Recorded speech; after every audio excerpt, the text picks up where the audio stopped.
and has put this together. And I'm very proud that we can start with Norman Sartorius. I come back to Norman later.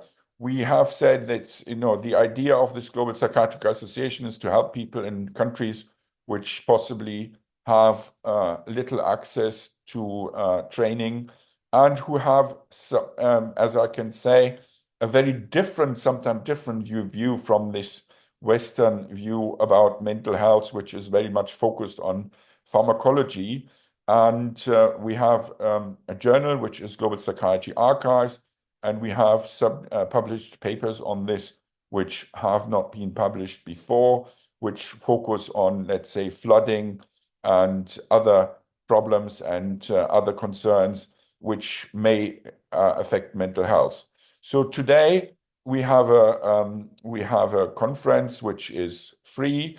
I think people are all registered, and the talks as a schedule will be today. We start with Norman Sartorius, shifting emphasis of mental health and mental health care programs.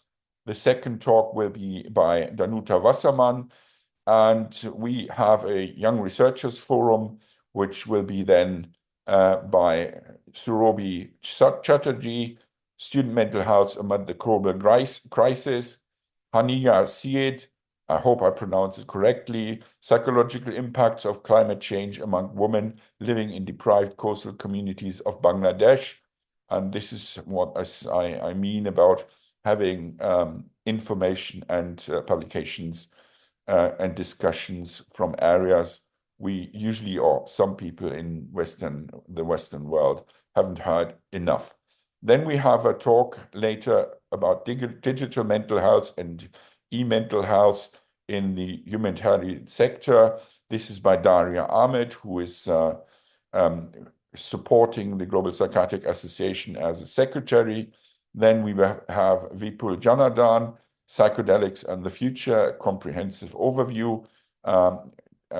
Vipul has given some talks which are on our website, Global Psychiatry Archives YouTube website, where he explains mental health. So idea is also that we have not just the academic, but also information for patients and relatives. Tomorrow, that will be then, the first talk will be by Professor Vikas Menon, Challenges and Opportunities for Suicide Prevention in Southeast Asia, Overview and Way Forward. And then comes a symposium by Taqwa Ibrahim, Lamia Juni, and Rohit Valkaiwa about perinatal mental health, evidence, framework, and policy. The following will be by Roy Abraham Kalivayalil, who is very active and has been supportive for the journal, for the website, and for the conferences. His talk will be about enhancing preparedness, climate change, crisis, mental health, ecology, and ethics. And last but not least, there will be a symposium by Yazir Arafat. Yazir is a professor in Bangladesh. He is very active in writing, and he has published very intensively in Global Psychiatry Archives. And this will be by Yasir, Deblina Roy, Anuradha Bamini Vata. So now and I think now the first talk will be, I come back to that, will be by Norman Sartorius, Shifting Emphasis of Mental Health and Care Programs. I nearly doubt that it's necessary to introduce him. Professor Norman Sartorius was very active in the WHO in Geneva, organizing mental health, and he has written a book with Professor Ustin and about the care in the community. And I think he has also given previous extremely important talks about the future of psychiatry. I think he has given us the pleasure to be supportive for our conference. He's editor of the journal as well. And last but not least, I'm very grateful that he's now reporting and giving a talk from Rome. Norman, can you now I unshare my videos and stop sharing, and it's your turn to share the videos. Okay? Norman, can you start? Norman, are you okay? Right, okay, thanks a lot. Okay, I just...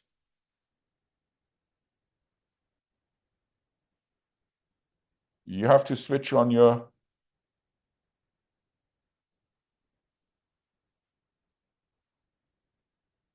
We can't hear you. Kindly unmute yourself.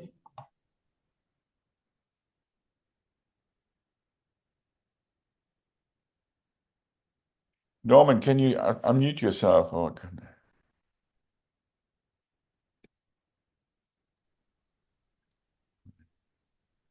Hello? Yes. Yes. It's all doing its work. No worry, we have time. Okay, let's see. That's perfect.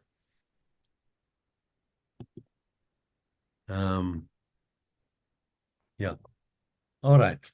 Well, thank you very much for the invitation. I think that it's wonderful to have this, to use the Zoom for purposes of getting together and talking, and possibly also continuing the contacts which are established by Zoom in later work and in collaboration. So I will speak about the ways in which we have to think about reorganizing our care and psychiatric services, because the world as a whole has changed in ways that we never expected it will. Here are some of the main socioeconomic changes and trends which we see in the year 2024. They are listed here, and I shall say a few words about each one of them. From urbanization, the curious word commoditification, and others, I think that each one of these trends is a powerful impact on all that we are doing in the field of mental health. So urbanization, as you know, is at present unbelievably fast. We are countries now, like, for example, Argentina, in which 95% of the population lives in towns.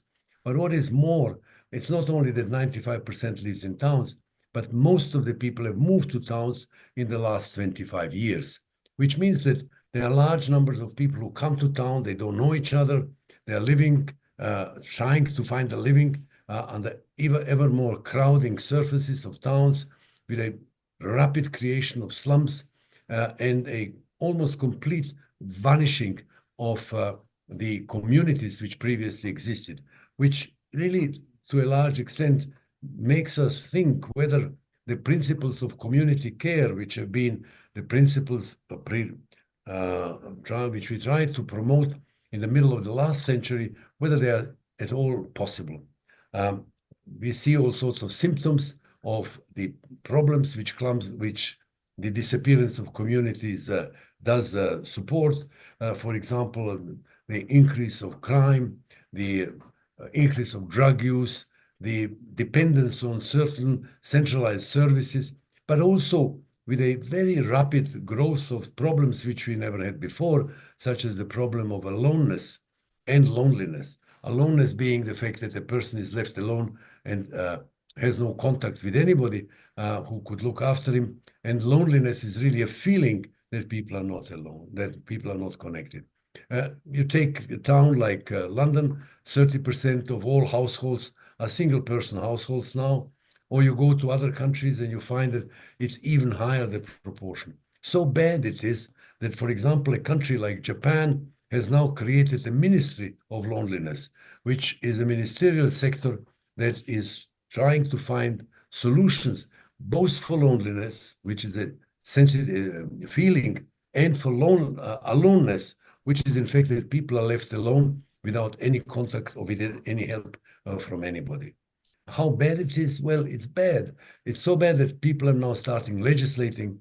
In China, there was a recent law which punishes children who have left their parents with whom they live in the same town and they don't look after them anymore. And even a country like Bangladesh, similar law of forcing children to look after their parents has also been passed. But we are seeing that this is the loneliness and aloneness are big problems that have become more recent. And then we see also in many countries, particularly in the low-income countries, they have become now parts of the town which are in living where people who are more have more money live, and it's very beautiful. But they have surrounded themselves with a wall very often, and in some towns like in Manila, for example, this is a barbed wire which protects the settlement of very well-off people from everybody else, people with machine guns standing there and making sure that this particular group is not open to everybody who would like to come.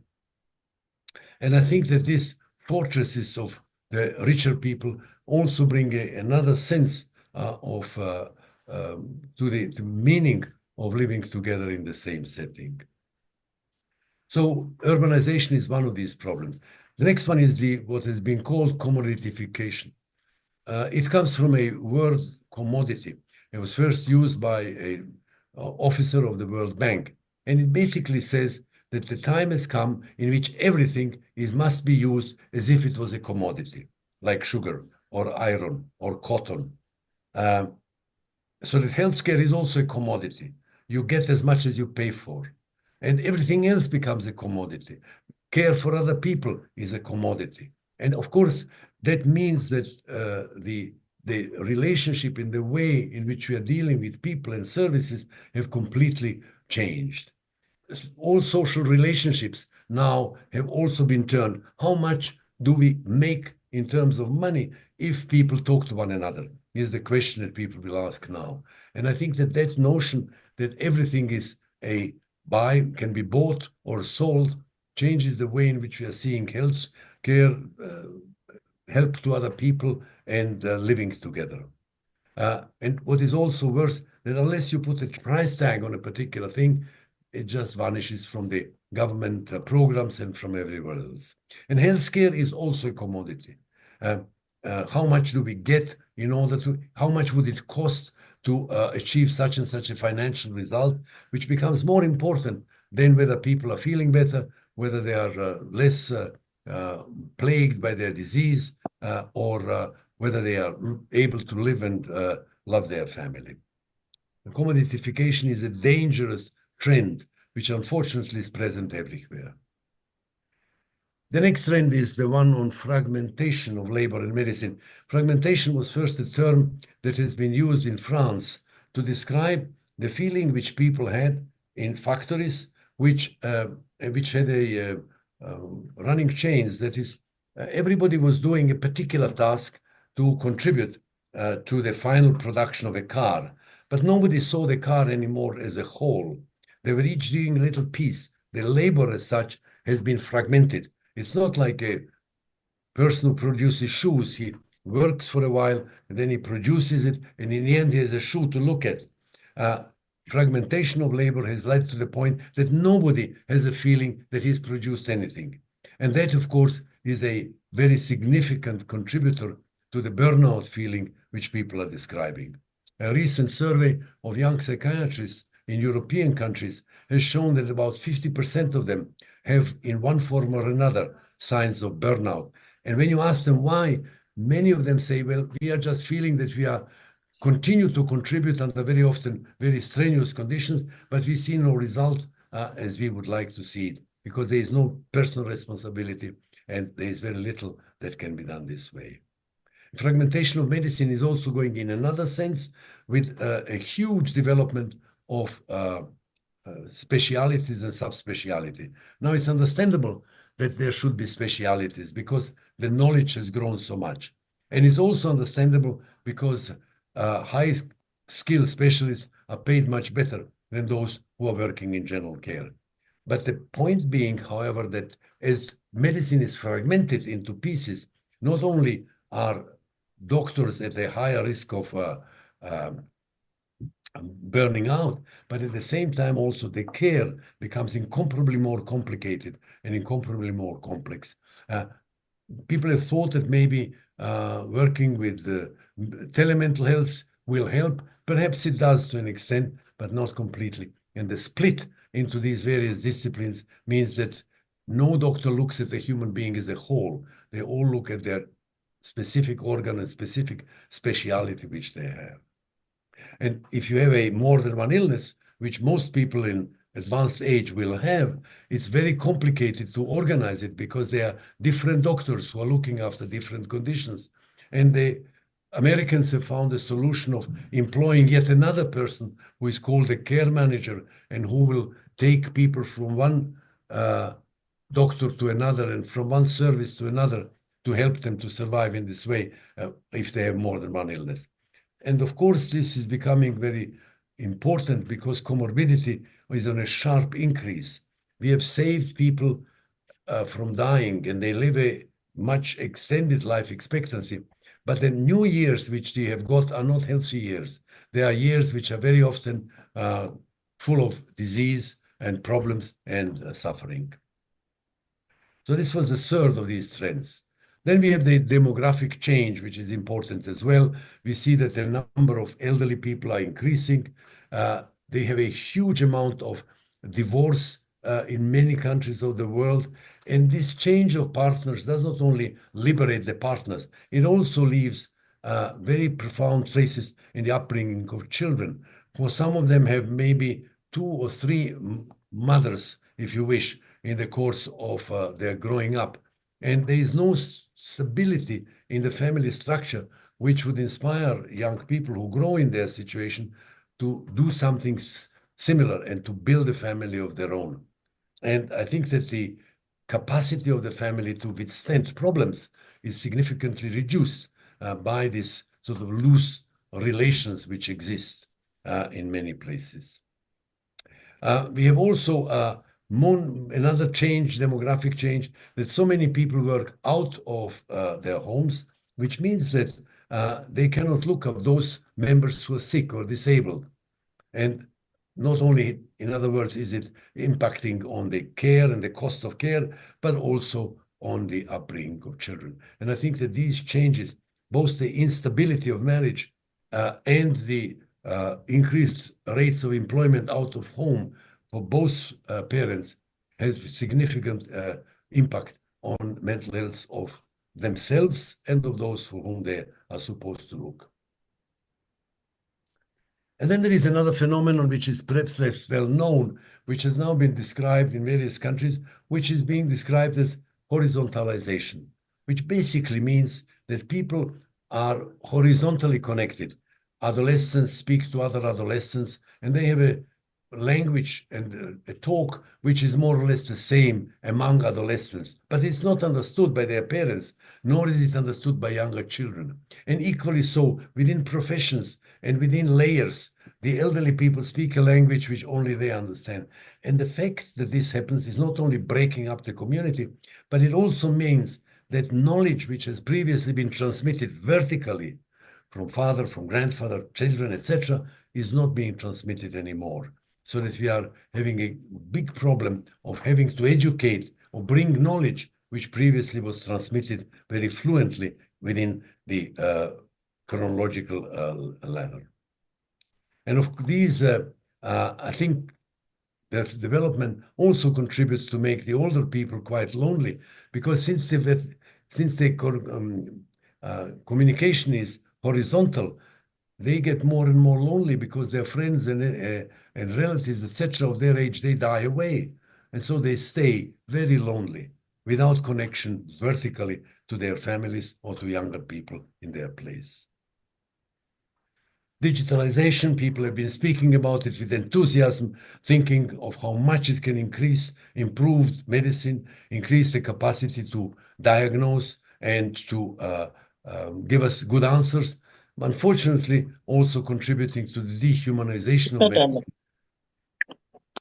Sorry? Sorry? Okay. Should I stop talking? No, just go ahead. I think sometime... Please continue. Please continue. Okay. So I think that what has been called the social capital, which is the sum total of good things that one person does to another, a smile or a good morning or various other things which have sort of made us feel better and which have gradually, with services to one another, increased the social capital of societies, is now taking a downward trend.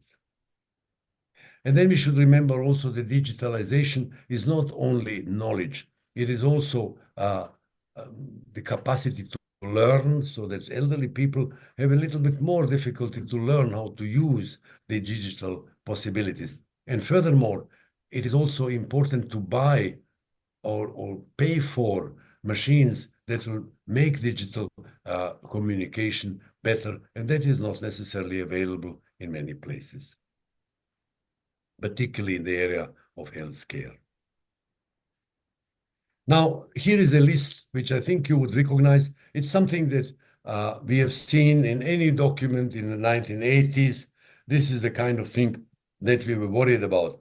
Placement of people with chronic mental illness in the community, finding ways of dealing with common mental disorders in general health care, teaching general practitioners and so forth, how to close mental hospitals first in industrialized countries and later in other countries as well, how to help people who are drinking too much, and how to find some support to children with defects or delays of intellectual development. This was sort of a normal menu, a normal set of problems that we expected. Anybody would ask you this in the 1980s, you would bring these kind of things. But look at 2024.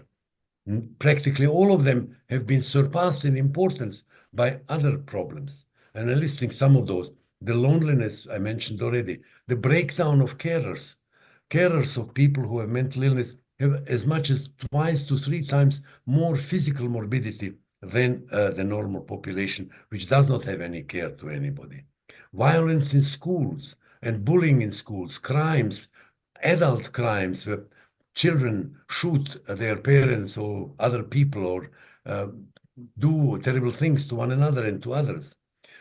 A significant epidemic of drug problems, which are very different from the drug problems which we have seen in the 1980s, where now it's becoming very widespread. Not only that, but also the drugs which are being used are lethal. They kill. They not only cause their drug dependence.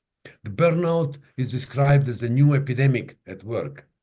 Family ties, I already mentioned, are falling apart. We are now suddenly become aware of the many human rights violations in various types of service. And while we would like to remove them, we know that we need also more resources, not only the goodwill to remove them. And that makes people unhappy about their work because they know they're doing things which are not as they should be done. And of course, the gender-related problems, in particularly in European countries, but gradually elsewhere as well, in which people would like to change their sex. They would like to do this before the age of 18, and parents take the responsibility.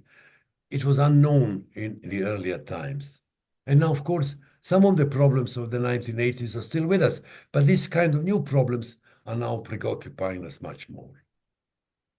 So all of this brings us to some new priorities for mental health systems. We must first admit that the past decades have made advances in many things. We have, in the 1980s, the use of medications has become very possible. When I started working, there were a few medications, but as we went into the 80s and the 90s, the number of medications became very large, and many people have got considerable help from these new medications. We have learned and we have been able to train many general practitioners and other health assistants and so forth in treating common mental disorders in general practice. And I think that was very important. Some community care has also been developed in countries, not everywhere, not equally well, but we have community care and good examples in many places. But the new problems which now emerge under the impact of the trends which I just described require that we shift our priorities to a certain degree. And here are what I think are 5 or 6 things which I think we should think about.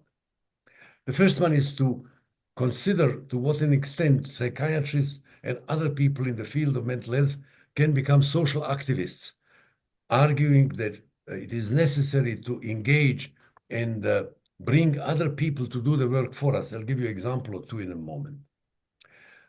The second big area in which we have to add new force is the support to what has been called the forgotten population groups. And I'll speak about that as well. There are new places where we have to do our work. There are changes which are necessary in the way in which we are trying to train people for mental health care. And finally, there is a need to revise laws and rules and provide every single one of them with a sunset clause saying this law will be valid for 3 years. And we have to relook at it again because maybe in 3 years, the world will change so much that we have to think of other ways of legislating. We are now living with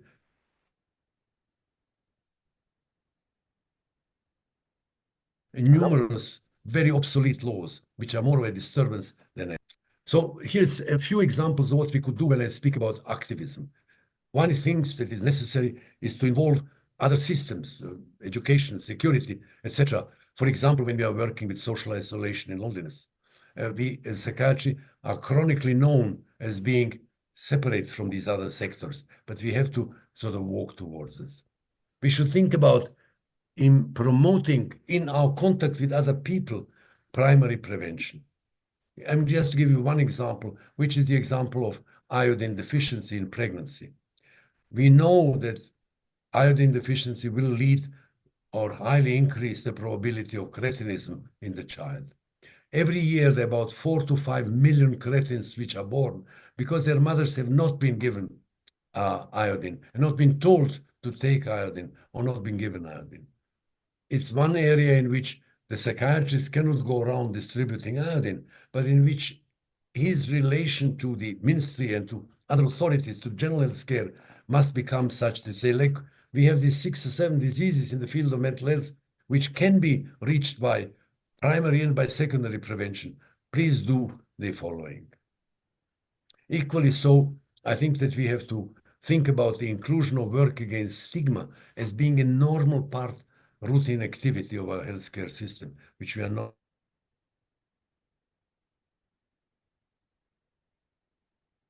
doing at present, and therefore may not happening. A second group of priorities, in my opinion, is dealing with some of the neglected groups in society. Take, for example, the children of people who have been imprisoned.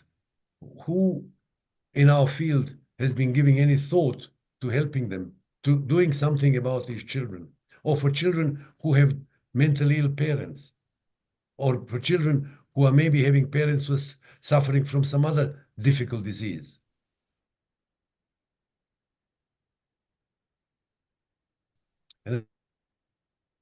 Yeah.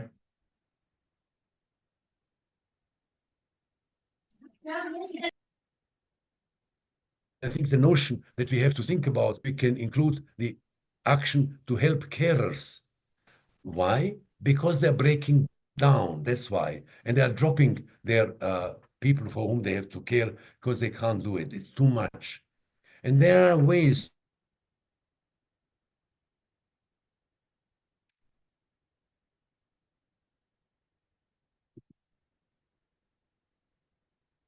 Let's continue.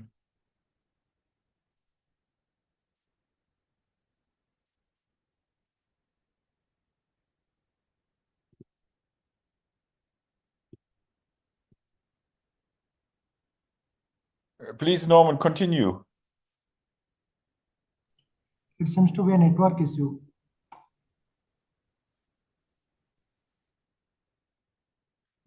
From which side is that then?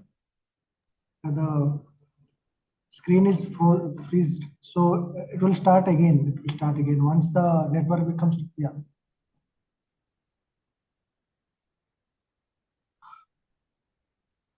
Probably we lost connection with Dr. Norman Sartorius because of the network issue.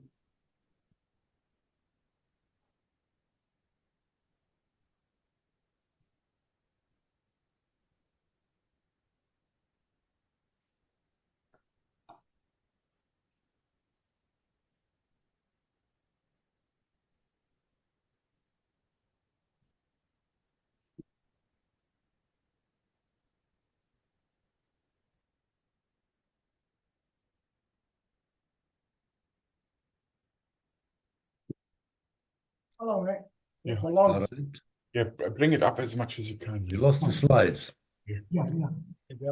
I'll be back. Yeah, just okay. Hello. Yeah. So just continue, Norman, please. Can you see the slides? No, we No, it's can't not. at the moment. Yeah, well, maybe we should see the slides because, but Yeah, and it's fine. If you just don't worry, take your time and all just right, so I will continue. Never mind. share this. again. Please share your slides again. It's no Right. problem. And all the others, please unmute your phone. Right. So I mentioned the Normal, one please share of your the slides. It's no problem. yeah. To do it again, you have been kicked out. So I should just continue talking without slides. No, you can start the slides again. That's no problem. Okay, let's try that. You can make Professor Norman Chatterjee his co-host so that he can start sharing. Yeah. Okay.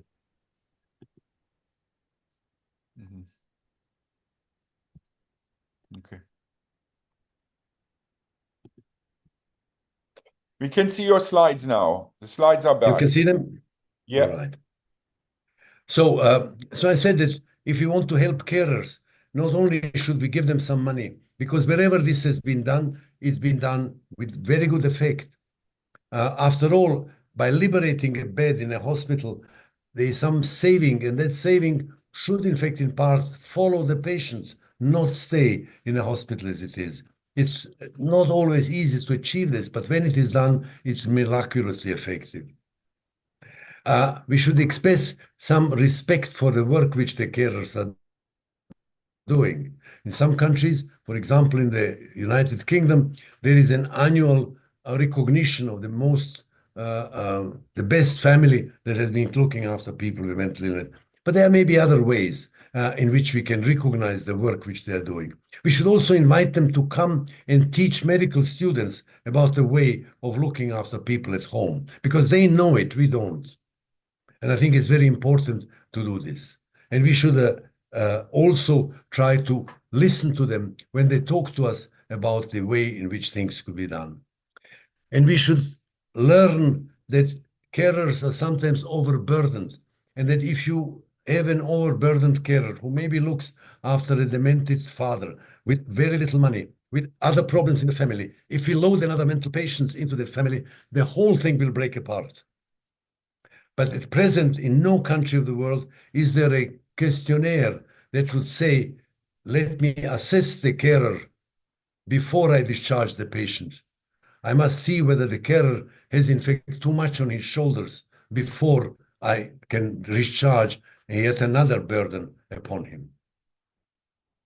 And then I think another example of what we could be or should be doing is to involve migrants and refugees in services which will see migrants and refugees. They're very rarely employed, although they have the great advantage of speaking the language fluently, and very often it would be an employment which would drain them a little bit of their self-respect, maybe also give them some money, but we are simply not using them, neither as consultant nor to employ them.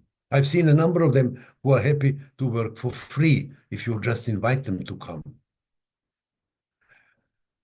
Then I think that there is the third priority is I think that we should argue also for an additional emphasis on child development, argue for legislation about ensuring that children which are born have have parents who have the time for them. In some countries, it has become now possible to extend part-time work of one or both parents over a longer period, which has been very useful. In some countries, the total time in school has been reduced, for example, in Finland, to 4 days per week, so that the parents can spend a little bit more time with their children, and children could speak time with other children as well. There are various other ways in which we have to think about the upbringing of children. We will say this is not our business. It is our business, because many of the problems will be resolved if we are able to help these children not to suffer too much and become candidates for various kinds of mental breakdowns. We should also, in the same time, think about training teachers a little more about mental health matters.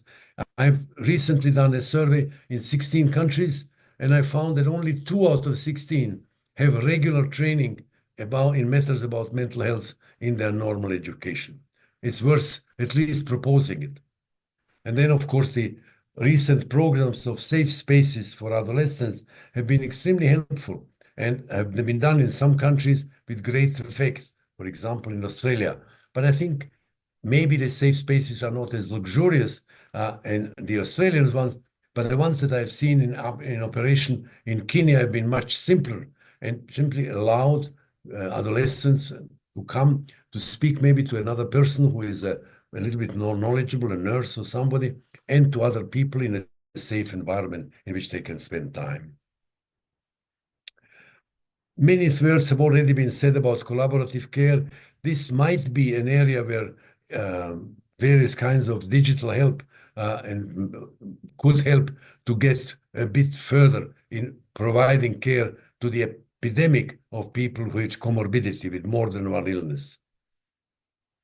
But this, unfortunately, at present is not done as much as it should be done. I also think about, as I spoke earlier, about the burnout measures. Many of the burnout could be prevented by relatively cheap, and some of the measures that could be taken are even free.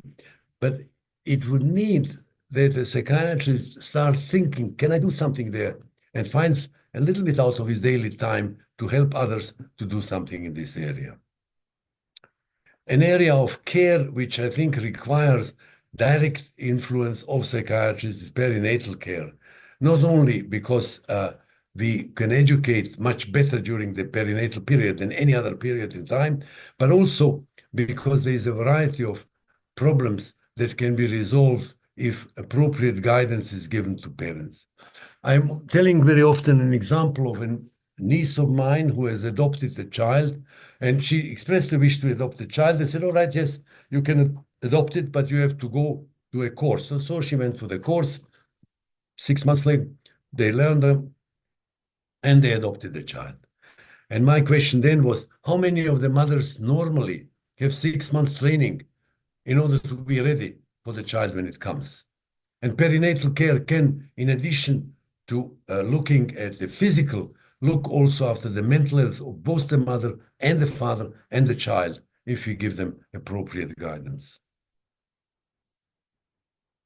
Now, I think that to do all this, we need to consider changing the training for mental health care professionals.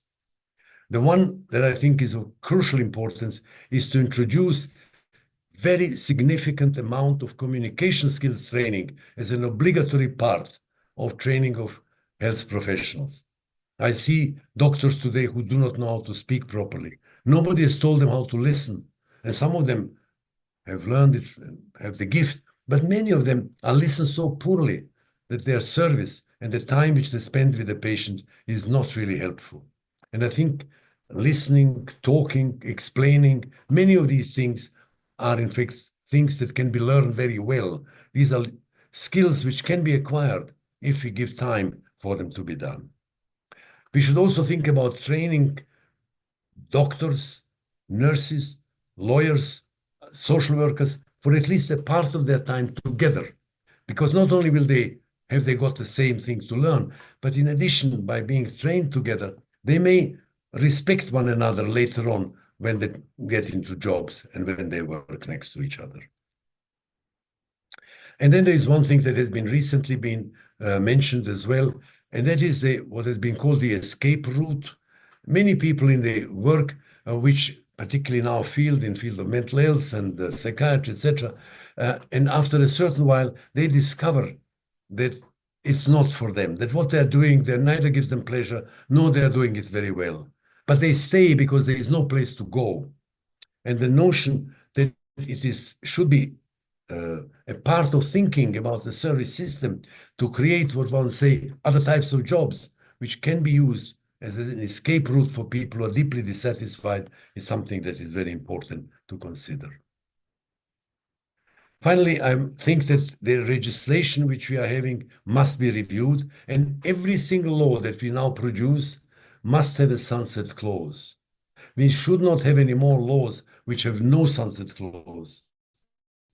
A sunset clause means that you pass a law or you put forward a law which says this is a law about mental health services, and we will review it in 5 years' time. Because the world may change so much that what we now have will not be valid in 5 years' time. So we have to change the law again. But to bring something on the agenda of the parliament is very difficult. And so foreseeing that you will have to review it, a sunset clause is very important. Otherwise, you get a situation such as in West Africa, where laws are copied from the French law on mental health, which was passed in 1898. And I think the notion that you have laws which are completely inappropriate for the situation is just making our services and our work a waste. We should also find ways of not doing all of these services and things alone, but listen a little bit more to people who have had mental illness, people who look after people with mental illness, and listen to other professions in thinking how best we can organize our work. The fact that psychiatrists had most training of them all, many years, etc., doesn't necessarily mean that they have learned everything that they should about organizing a service properly. And I think that collaboration within the team is of great importance. So, dear listeners, the recent changes of societies and the ways of life which have changed require that we re-examine our priorities and ways of working in mental health care systems.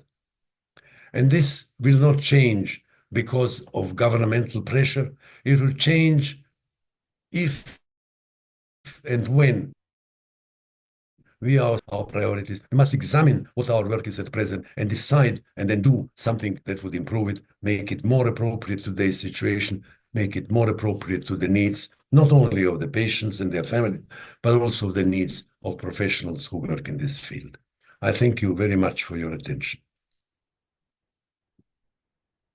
Okay, thanks very much, Norman. I'd like to open the discussion, and there's many younger people who possibly might be have questions, and I invite that. And to make it much more easier, I think Norman, I see where you're coming from, and I see the needs. I'm working myself for quite a while in psychiatry. I would simply say, is a society ready for that? Are they ready to listen to that? Where are the people who can convince other people to do that? So is it okay? I think that, an epidemic doesn't strike everybody at the same time. Yet at the end, all are sick. And the same is true with this. The fact that the whole society doesn't change doesn't matter. What is important that people start changing in a small scale, infecting others by their way of work, by the successes which they have, etc. And I think that the movement can start by multiple examples of people who have changed their way of work, which then gradually becomes a habit and everybody does it. We have seen that many of the rules which immediately cover everybody are not really very effective. People avoid them, run away from them. So I'm much more for gradual development of people who take new conscience and try to change the way in which they see things and then infect others by their enthusiasm and by the new ideas which they are putting forward. I think it's a So good I'm not idea. hopeless. I think that gradual change is something that I would see as a model that we should seek.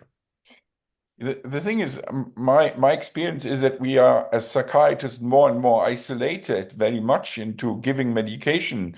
And I must say, sometimes I don't feel listened to.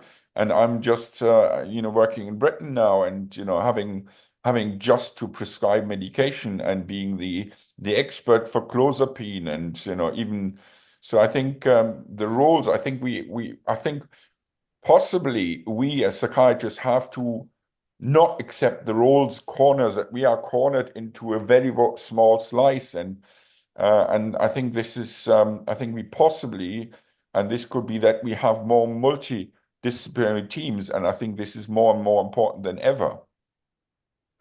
Yeah, I think that it's perfectly true, and I think that in a way it reminds me of very often when I think about mental health services, of the story that is told about somebody who goes along a road and sees a man who sits there crying bitterly. And he asks him, "But what happened to you? Why are you crying?" And he says, "I'm sitting on a nail." I say, "But why don't you get up?" He says, "It's easier to cry." And I think we find ourselves very often in this situation. It's easier to complain than to change. And my hope is that since we cannot expect that everybody will change at the same time, that there will be people who will change and others will be affected by their example.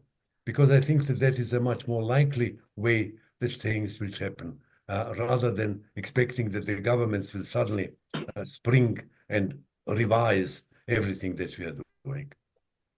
Okay, is it Dr. Joy? Are you having a question? I think. Yeah, I'm Dr. Joy. I'm from the UK. With the due respect to what Dr. Norman has explained to us, I would also like to add something with respect to the security point of view. In ancient time, there was efficiency and effectiveness, one of the vital points, especially among the managers and people development. Nowadays, the most pertinent aspect we have to deal with is insecurity feeling on account of the mounting frustration and the cheating technology, what I call, of the 21st century. There is no efficiency we can see, but wherever we go, there we can see only the hidden agenda and cheating technology, especially in the field of finance.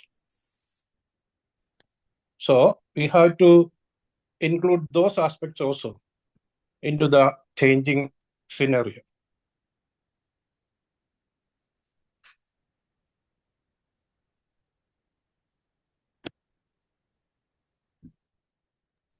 Norman, do you want to comment on that?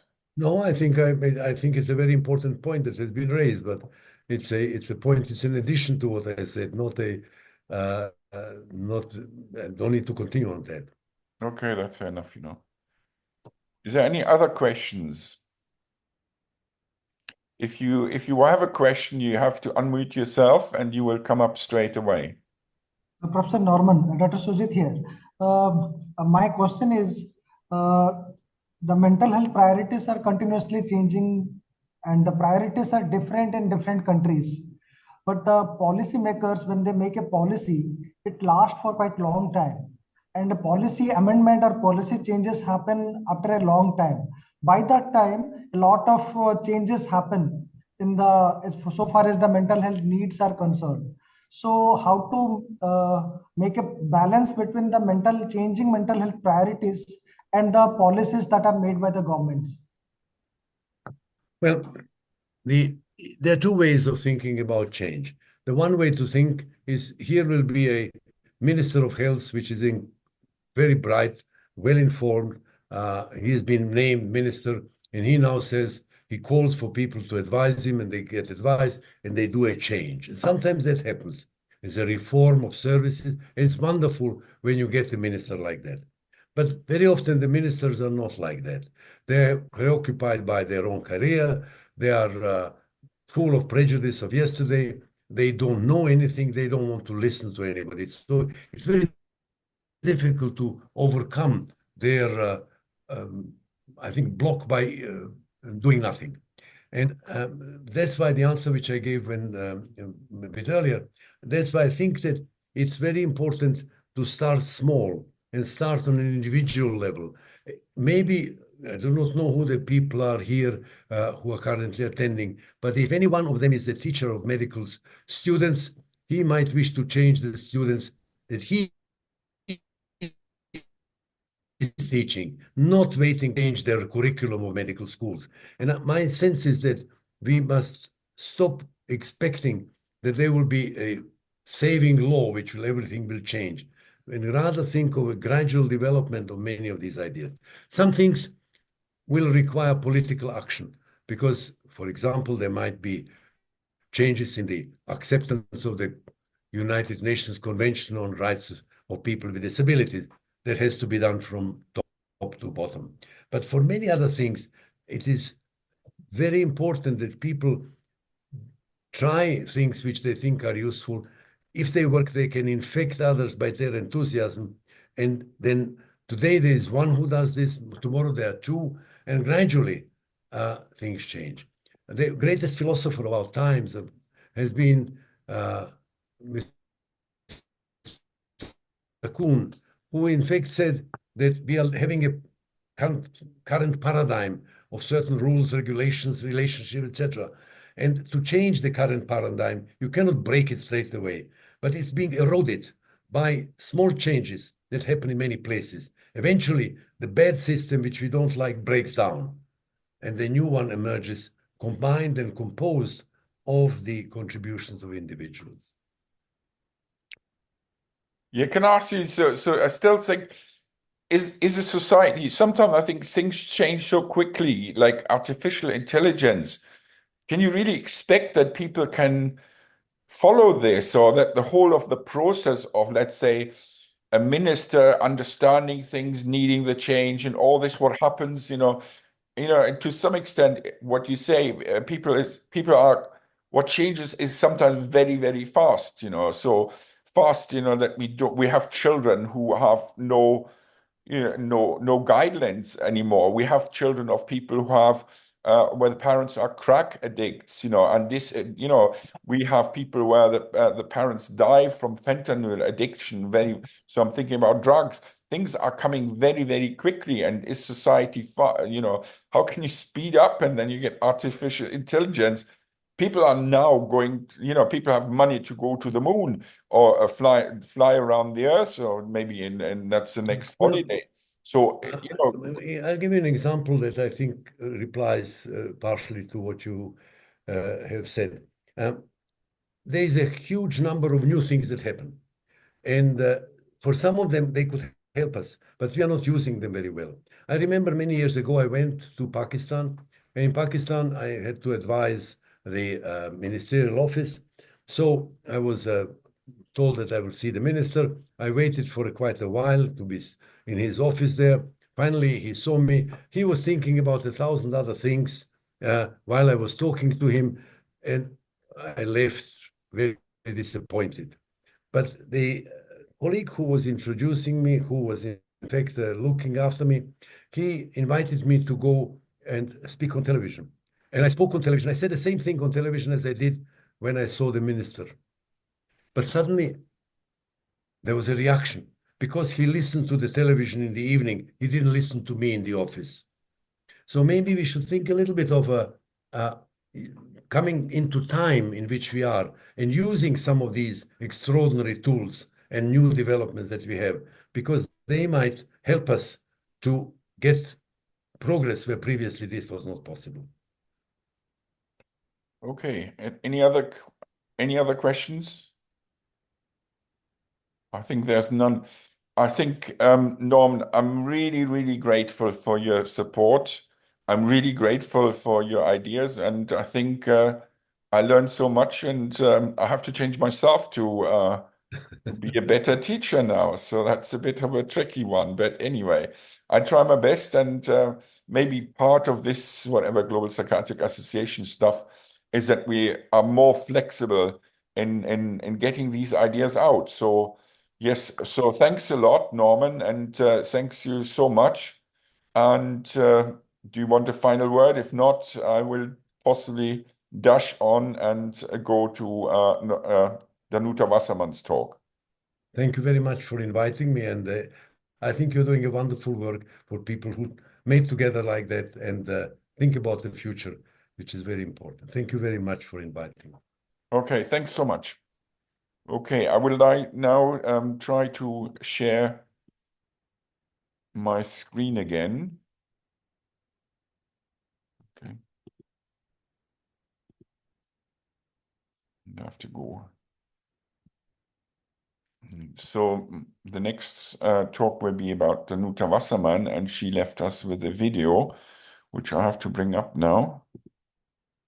And give me a second and we do that.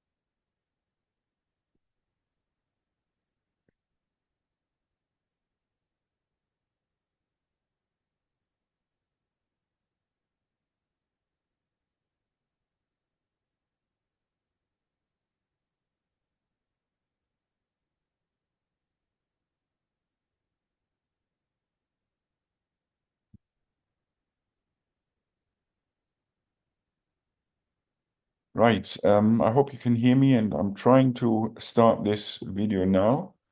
Dear colleagues and friends, it is a great pleasure Can you hear me now?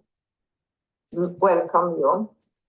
My name is Danuta Wasserman, and I am president of the WPA.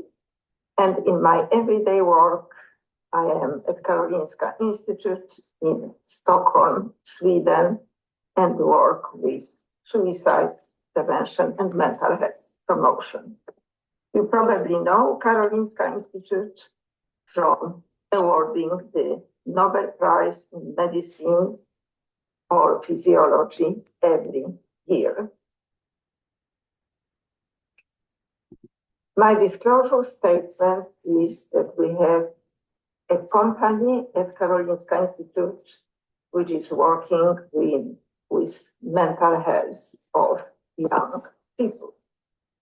Today I will speak about World Psychiatric Association, about mental health and mental disorders, treatment gap and treatment efficacy, as well as the Global Mental Health Plan for years 23-26 at the WPA. The World Psychiatric Association has 145 psychiatric societies from 121 countries with 70 scientific sections and with more than 250,000 psychiatrists. The mission and activities are very broad. We work with scientific Just want to see if program, you can see the video. collaborative research, educational programs, with the World Congress of Psychiatry, with regional and co-sponsored meetings, with statements and guidelines about mental health disorders, but also about mental health promotion. We have also advisory committee on response to emergencies with a very important role of preparing well-adjusted to different cultural contexts, different ages and sexes, materials, how to help persons in crisis in a scientific, well-grounded way. What is mental health? There is a very good definition of World Health Organization about that people with good mental health, they connect well, they function well, they cope well, and they thrive in life. It is important to be able to cope with stresses of life, to know how to do it, to realize what abilities each one of us has, to learn well, to work well, and to contribute to the community.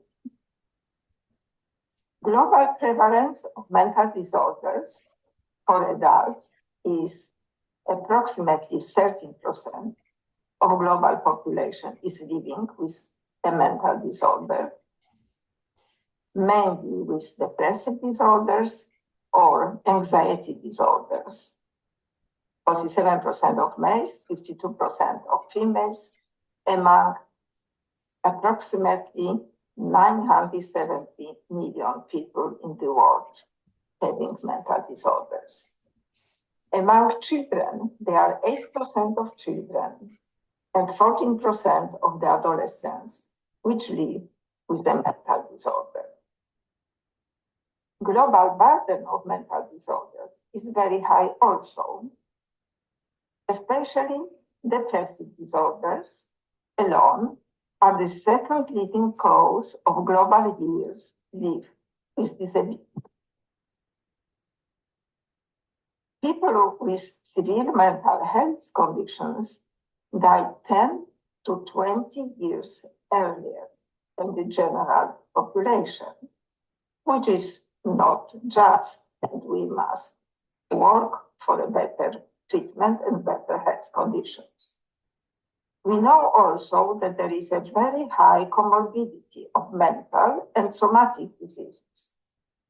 Mental illnesses and unhealthy behaviors increase the risk for physical diseases and related deaths, especially in diabetes, cardiovascular diseases, people with metabolic syndrome, but also in persons with cancer, hepatitis B and C, and HIV, and of course, hypertension. Global epidemiology of suicide. The estimated number of yearly deaths due to suicide is, for the moment, 700,000. But they are underreported. Globally, suicide rate for males is more than double that for females. What is important in improvement of mental health? Mental health problems in 50% are established by the age of 14 years, very early. 75% are established by the age of 24 years, which means that we really need to work with risks and unhealthy behaviors encountered during adolescence. We need to start with early prevention and even earlier with health promotion. Globally, 20% of people with mental disorders do not receive treatment. The treatment gap in low and middle income countries can reach up to 90%. What are contributions to this treatment gap? Of course, lack of resources to have good policy and funding, limited availability of mental health services, too high treatment costs, and lack of integration with primary care. But there are also barriers to help seeking, like stigma and discrimination, lack of mental health literacy, lack of awareness about the possibilities for treatment, cultural beliefs, and language barriers. What psychiatric treatment efficacy says? In the paper published in 2022 in the World Psychiatry Journal, which is the main journal of the World Psychiatric Association, shows from 102 meta-analyses from more than 3,700 randomized controlled trials on 615,000 patients that both pharmacotherapies and psychotherapies needs to improve. We need new treatments. But we also know from this paper that they are good evidence-based treatments with quite good efficacy. It could be higher, but still it is good. But they are not sufficiently implemented due to the lack of resources.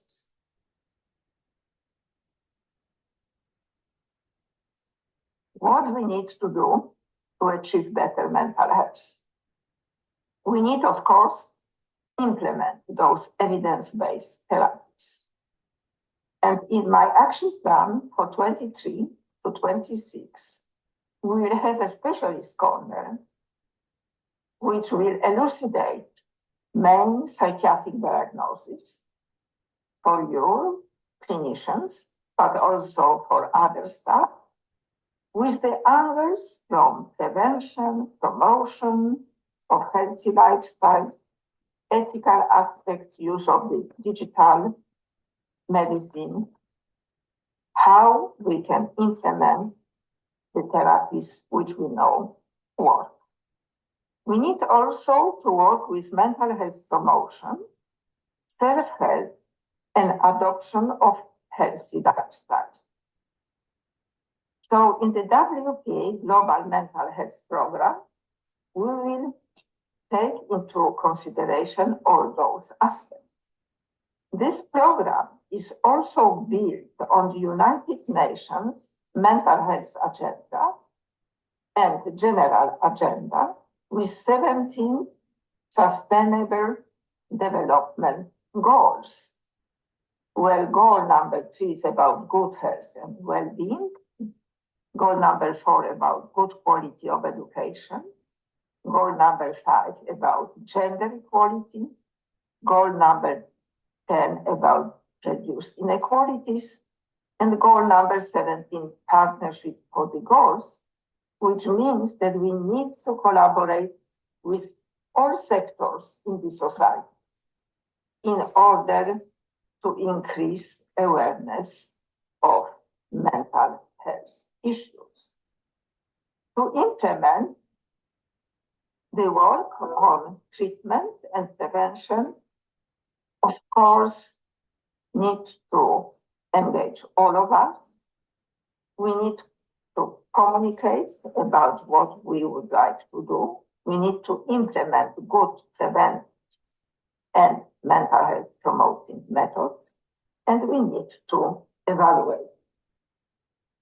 They are already very good examples of mental health gap action programs produced by World Health Organization on depression, psychosis, epilepsy, child adolescent mental and behavioral disorders, dementia, self-harm, and suicide.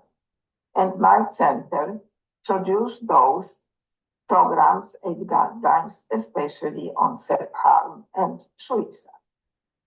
I will give you some examples of mental health promoting and preventing programs from schools, workplaces, and not so much online and communities due to the lack of time.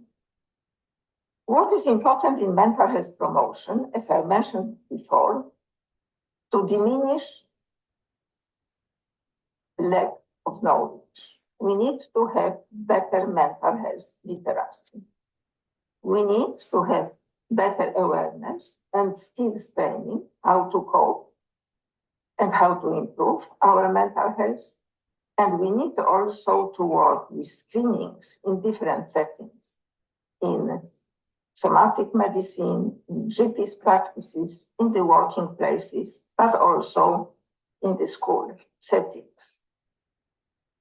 The program which I ran many years ago in Europe, which was funded by the European Union, and the program was called Saving and Empowering Young Lives in Europe, Saving, showed very interesting results when we did cluster randomized control trial on 11,000 people in 168 schools in Europe, where we compared the gatekeeper training, it means teachers training and other gatekeepers in schools, professional screening, when we use psychiatrists to screen youth for mental health problems and give them treatment.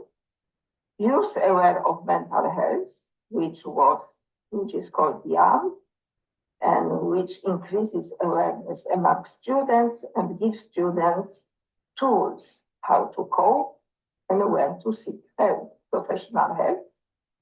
In comparison with minimal intervention, showed amazing results that incident suicide attempts could be diminished significantly by half, as well incident severe suicidal ideation was diminished by half, and incident cases of depression were diminished by 30%. This effect is higher than those seen in other successful universal public health intervention regarding bullying and bully victimization, and interventions addressing smoking cessation. You see numbers for smoking cessation was diminishing by 14% and bullying by 17 to 23%. In comparison with depression, 30% in YAM study versus control, and suicide attempts and ideation by more than 50%. What we are doing now in World Psychiatric Association, and I would like to advise you to look at the website, because the entire action plan for 23 to 26 is now on the website, with the description of the specialist corner I mentioned, but also with the description of promotion of healthy lifestyles, especially physical activity and nutrition. In the near future, also description of the research protocol, evaluating those healthy lifestyles influence on mental health of our patients, but also of us, our psychiatric staff, which is recommended to perform exercises with patients, because healthy lifestyles are very important for us as well. Sleep hygiene, physical activity, nutrition, access to green spaces, intellectual stimuli, good working conditions are extremely important to us as psychiatrists as well. And we know that healthy lifestyles improve physical health, mental health, and quality of life. They prevent physical illnesses, even psychiatric disorders, especially depression and anxiety, have good results, but also rehabilitation measures in schizophrenia prevent cognitive and functional decline. And the target groups are both patients, professionals, but also general population. So we call you all for action to promote healthy lifestyles among your patients, enhance self-help possibilities, and bridge the treatment and knowledge to practice gap to achieve better mental health for all. Thank you very much for giving me the opportunity to join you. This is a picture of Stockholm. So when somebody of you is in Stockholm, please visit our institute and my national center. I would also like to welcome you to the next World Congress of Psychiatry in 2024, between 14th to 17th November in Mexico City. Thank you once. Okay, I now stop sharing. And yeah, I would like to open up this discussion. Dr. Wasserman, who is the president of the World Psychiatric Association, certainly can't talk, and it's a shame. I think both of these talks really look into the future in very much different ways. I think one is about, implementing what's there and what is already thought through. And the talk by Norman Sartorius is more about what could be the future and how we have to change. In this respect, I think as psychiatrists, we possibly have to go more into the street or more into society than we currently do. So I'd like to ask you, the people who listen to this, what they think we could do, and we have some time before our next talk. So please raise your hands or unmute yourself and start speaking. Thank you. Is there anybody who has a contribution to make? Can I ask a question? I'm a service user in the NHS, and I suffer from paranoid schizophrenia, autism, and generalized anxiety disorder. Is it the drugs that cause dementia, or is it the illness that will cause dementia, do you think, in the future? I'm not sure. So is it what illness will cause dementia? Sorry, I'm just not totally clear. The paranoid schizophrenia, do you think that will lead to dementia? Do you think the drugs will lead to the dementia, or do you think it's the illness itself that will lead to dementia? I think it's let's say that way. Negative symptoms sometimes lead to cognitive decline, but I think I'd like to focus on this current talk, and maybe you can, if you have clinical questions, then possibly come back to that. Okay. But my understanding, and I don't know, I didn't fully understand. Maybe because I was thinking in a different way on the focus on the talks. But I would say sometimes, in some cases, cognitive decline is part of dementia and is part of schizophrenia. However, it doesn't mean that people with schizophrenia would become demented in general. So that's more or less the exception than the rule. Okay.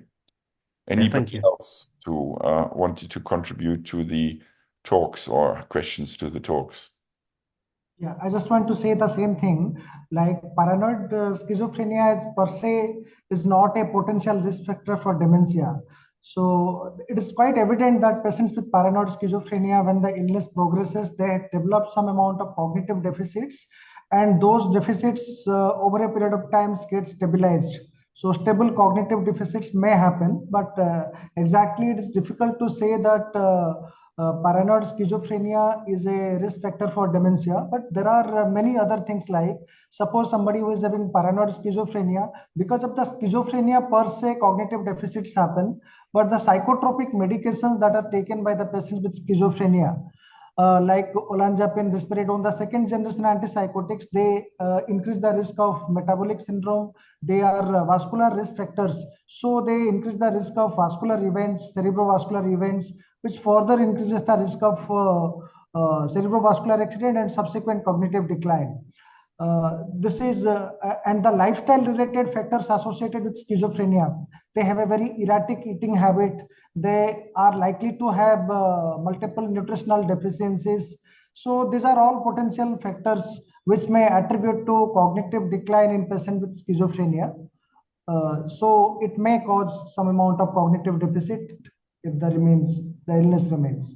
Okay, I think we should come back to the talks. Is there anybody else who would like to make a comment on that or discuss a point?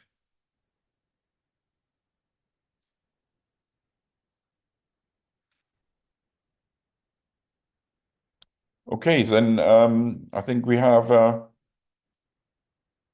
think Sujit, we have 10 minutes time to.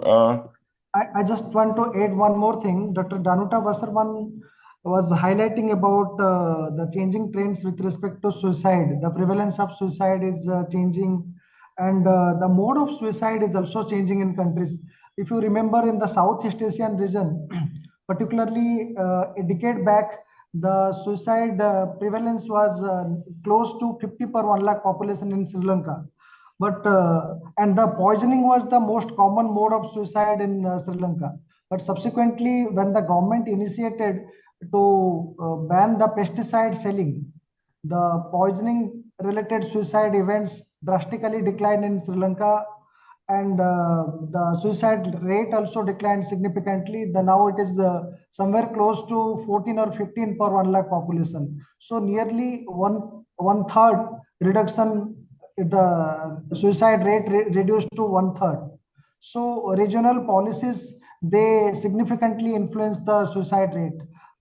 If you talk about India, the suicide rate, it's very fluctuating manner. After the COVID, the suicide rate has increased to some extent. Particularly now there is an increasing trend of more reports of student suicide. Previously, the farmer suicide is something very catchy event that used to happen, the catch the media highlights. So now the student suicide is something that is happening more frequently, and the government has taken some initiative in the last few years. One of the initiative is launching of the suicide prevention helpline, and the digital consultation portal, that is eManas or Telemanas portal, where people that is a round the clock 24-hour service where people with some psychological distress, they can consult for psychological support, and so that is a new initiative in India. So government is taking it very seriously, and some initiatives are taken in the policy level as well. Yeah, so can I ask you something? I mentioned, so what are your thoughts about the, both of the talks? So what is it? I think one of the talk is from Norman Sartorius, more or less us changing our views and going more into the society, and the other one is more or less, getting programs to people. But I think change of society is something possibly more important than focusing on individual disease. So what's your thought about that, or how can you merge this? I totally agree with the concept of horizontal communication versus vertical communication. That concept was introduced by Dr. Norman Sartorius. The change in social dynamics is also altering the directionality of communication. Previously, the communication used to have more of a vertical. There is a good way of communication between grandparent, parent, and among the generations. That generational talk is getting gradually diminished very significantly. More of it's a horizontal communication, more of a communication among the peer groups. So people are not learning from the past, not getting information from the past, how resilient, how the life challenges can be dealt effectively in different manners, more of a culture specific, society specific manner. So that vertical crosstalk is somehow missed in the current changing dynamics of the society. More of a horizontal communication is more evident. So probably we are getting whatever is available in the peer group in the same scenario, but we are not imbibing things from our generations. Yeah. Do you mean, but I would say, one of the things I would say, as I mentioned this before, I feel very much in my role as a psychiatrist, very much focused on individual people. And in this respect, we rely more on politicians who have no experience on what's happening. And I would think, society has to change, and we have to accept and talk more about different mental health problems. And to some extent, it's happening that what society brings is in ADHD, where people are becoming more and more aware. But what they do and what that happens is, we're not, as a society, trying to make a lifestyle or changing lifestyle to be appropriate to.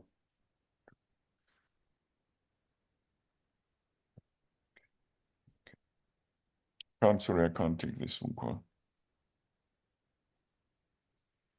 Okay. Right. Okay. Can we just Sujit? I think other questions. There are questions. Surabhi is asking something. Surabhi, you can unmute yourself and you can ask. Hello, sir. I just wanted to ask that, as Dr. Wasserman pointed out, that around 8% of children and 14% of adolescents have mental health disorder. But the help seeking and stigmatization, especially in developing countries, is very huge, and the gap is too much. So, what can we do about it? And my second question was regarding the vertical crosstalk. We are talking about resilience between intergeneration, but this new generation is facing some new kind of adversities, may it be through the development of AI, maybe because of social media, that our previous generations never faced. We also faced the COVID-19 with severe social isolation. So there's different aspects which parents might not be able to understand from the children's perspective. So just what are your views about it? Maybe I can respond to your first question regarding adolescent and children. They are having a significant mental health morbidity. Despite of that, help-seeking behavior is quite less because of stigma and so many things. If we refer to the statistics, there is a World Mental Health Survey 2005 that reports a mental health treatment gap of 95% in India. It indicates that despite of having psychiatric illness, only 5% they reach a expert for psychiatric consultation with a gap of 95%. Then National Mental Health Survey was conducted in 2015-16 after a gap of nearly 10 years. And the mental health treatment gap was reduced to 85% for most of the common mental illnesses. It is nearly 85%. For severe mental illnesses, it is 75%. So people who are having severe mental illnesses, nearly 1/4 of those people, they seek help for psychiatric consultation. And those who are with common mental illnesses like depression, anxiety disorders, around 85% they don't seek psychiatric help. Only 15% they reach psychiatric help. Now we are going in the phase of National Mental Health Survey phase 2. Again, we are estimating the treatment gap for mental illnesses. So the gap is gradually reducing, and now people are coming for psychiatric help. But though the pace is very slow, there is an initiative in developing countries like India where there is a district mental health program, national mental health program. A lot of districts, they are initiating mental health programs. So community outreach activities are happening. So people are coming, awareness is happening. Probably destigmatization and more awareness is the key how we can minimize the treatment gap. Particularly country specific to, this is my comment with specific to India. Where a lot of initiative has been taken after the new mental health survey, we'll be able to know what is the change in the scenario after the government initiatives, after so much expansion of the program. Regarding your second question, maybe Dr. Rayner can answer regarding the vertical integration, changing scenario, the new generation facing challenges with AI, and how to adapt. I would certainly say it's not just my job to comment on that. I think we have to accept these changes, and I think it's very important. But I would like to ask you if other people would like to comment on that, because one of the things I would like to do is not just lecturing, but learning from others as well. So be prepared to contribute.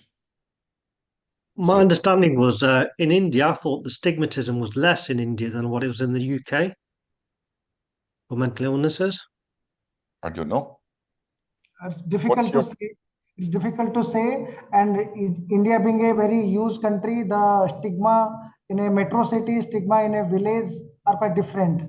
Level of awareness is also quite different. So stigma is there, very much prevalent. But it's difficult to do a comparison between UK and India that where it is highly prevalent. I'll definitely say in 2024, stigma is still the one of the biggest challenge in the country to which is as an obstacle for mental health, access to mental health care.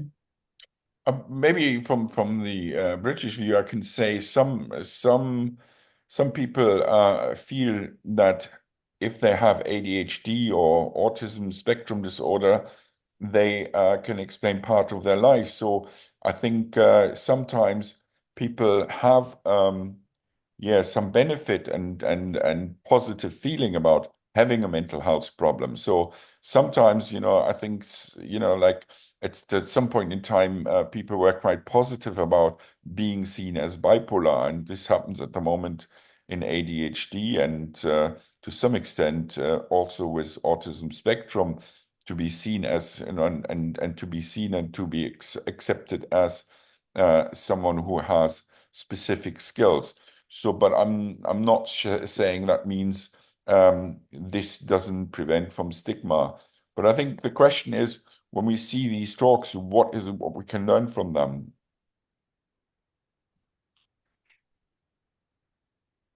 And I leave this question to everybody. Okay, if there's no other questions, I think we have 10 minutes for the next. There is a comment by Dr. Joy from UK.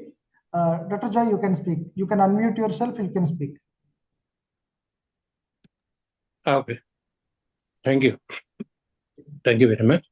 I would like to comment about the changing circumstances, especially in the family system. In the background of India, I can tell you, I live in the UK now, but I'm born and brought in India. So the rise and fall of the joint family system and now the rise of the nuclear family system. These are two aspects which we need to consider. While there was joint family system, there was really a system whereby the parents and the grandparents share the worries or the problems of the family. But nowadays, there's no such platform where individual parents and the young couples, they are prone to so many problems, but they have their own limitations. As such, a number of people, they do not try to find time to learn more and more or discuss their problems with others. Rather than they may really take an easy step to end their life, especially in the light of the critical atmosphere in the family. So that's why that's what the reason behind the suicidal rates. And what I really suggest here is we need a proper empowerment of children, empowerment of parents, and in short, almost all people need proper empowerment how to face the reality of the 21st century. Thank you. Yeah, thank you. Thanks a lot for that. Any other comments?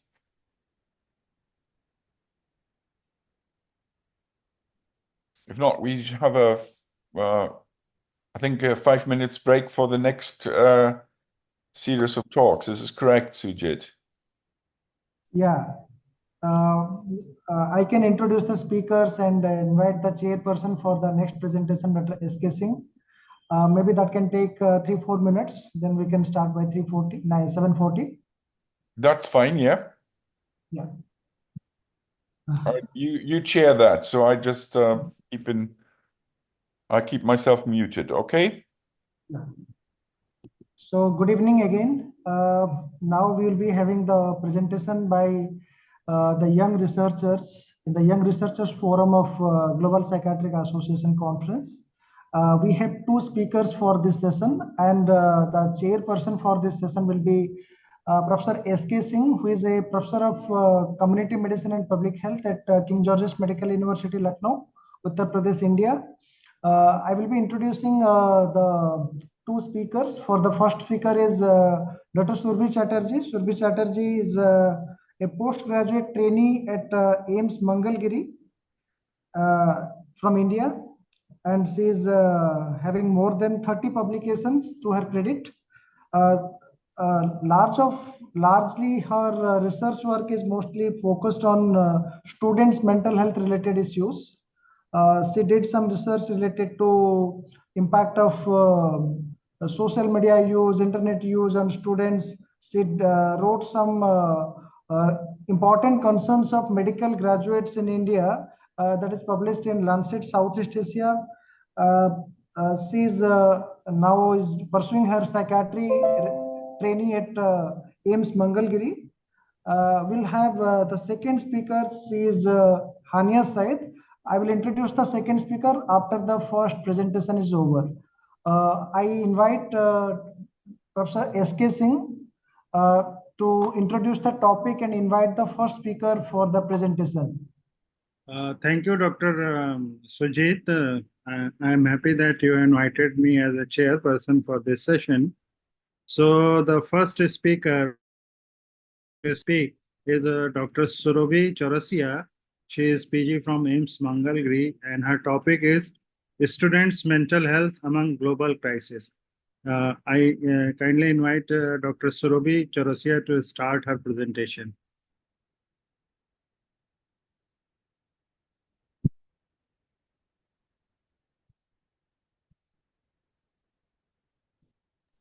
Over to you, Dr. Survi. You can start sharing your screen. Is she there? Yeah. Yeah.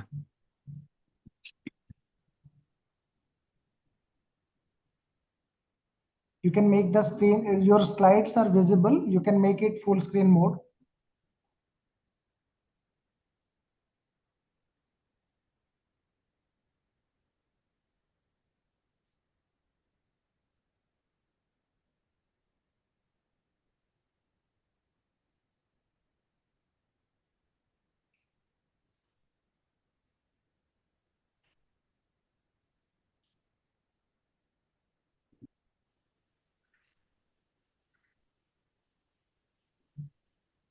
Yeah, right. That's a full screen mode. Yeah, you can start.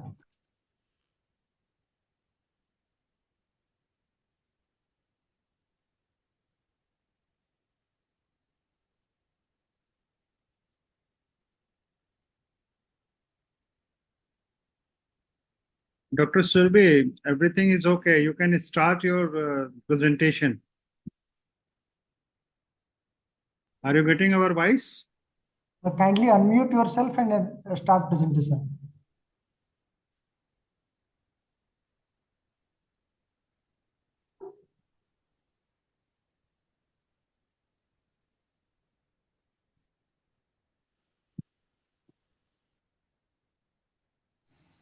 Hello, am I audible?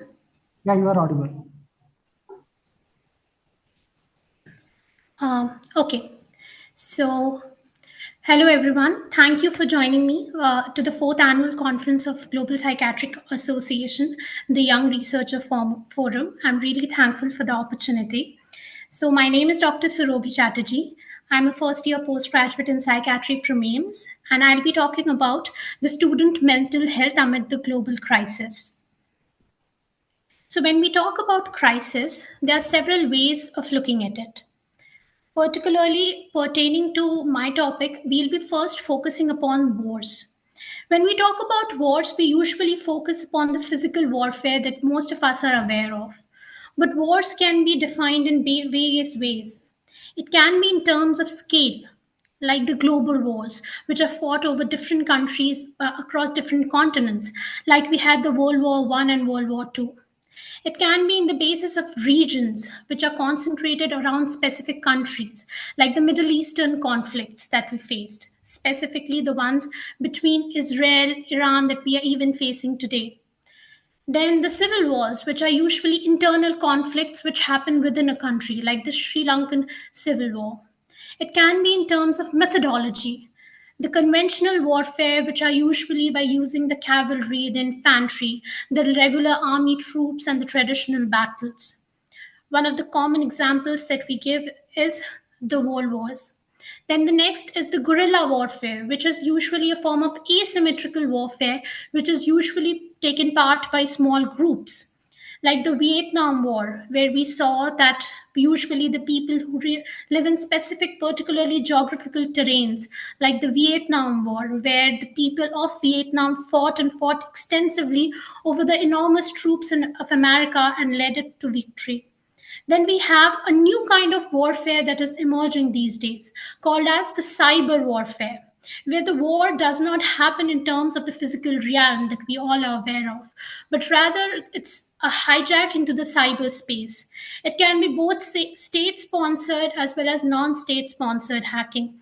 There have been numerous countries, including the attack of China on India and several other countries as well, where there was important information that is usually taken over by one country to another. Then, one of the other weapons that we are now thinking about, and one that has been hugely discussed upon, whether we may agree or we may not agree, but we know that biological weapons can be used as weapons of mass destruction. Like one of the recent examples of COVID-19 has taken lives of more people than any kind of wars ever have. Next, we come upon to the duration. Wars can be short-term conflicts which are really intense battles like the Gulf War. They can be protracted wars which are long-lasting conflicts which cause immense amount of stress, anxiety, and lots of social problems which usually last for a lot of period of time. Like we saw in the Afghanistan war, the Afghanistan-America war, and recently the Taliban takeover. There's another form of violence and crisis that each of the countries are facing right now, one that is called as workplace violence, and one that is even the term of this year's Mental Health Day, to improve the mental health in our workplaces. And all of us, being doctors, being mental health professionals around, we may or may not have ourselves been prone to workplace violence. So we'll be talking about the workplace violence that India has now come across, and India is fighting for it.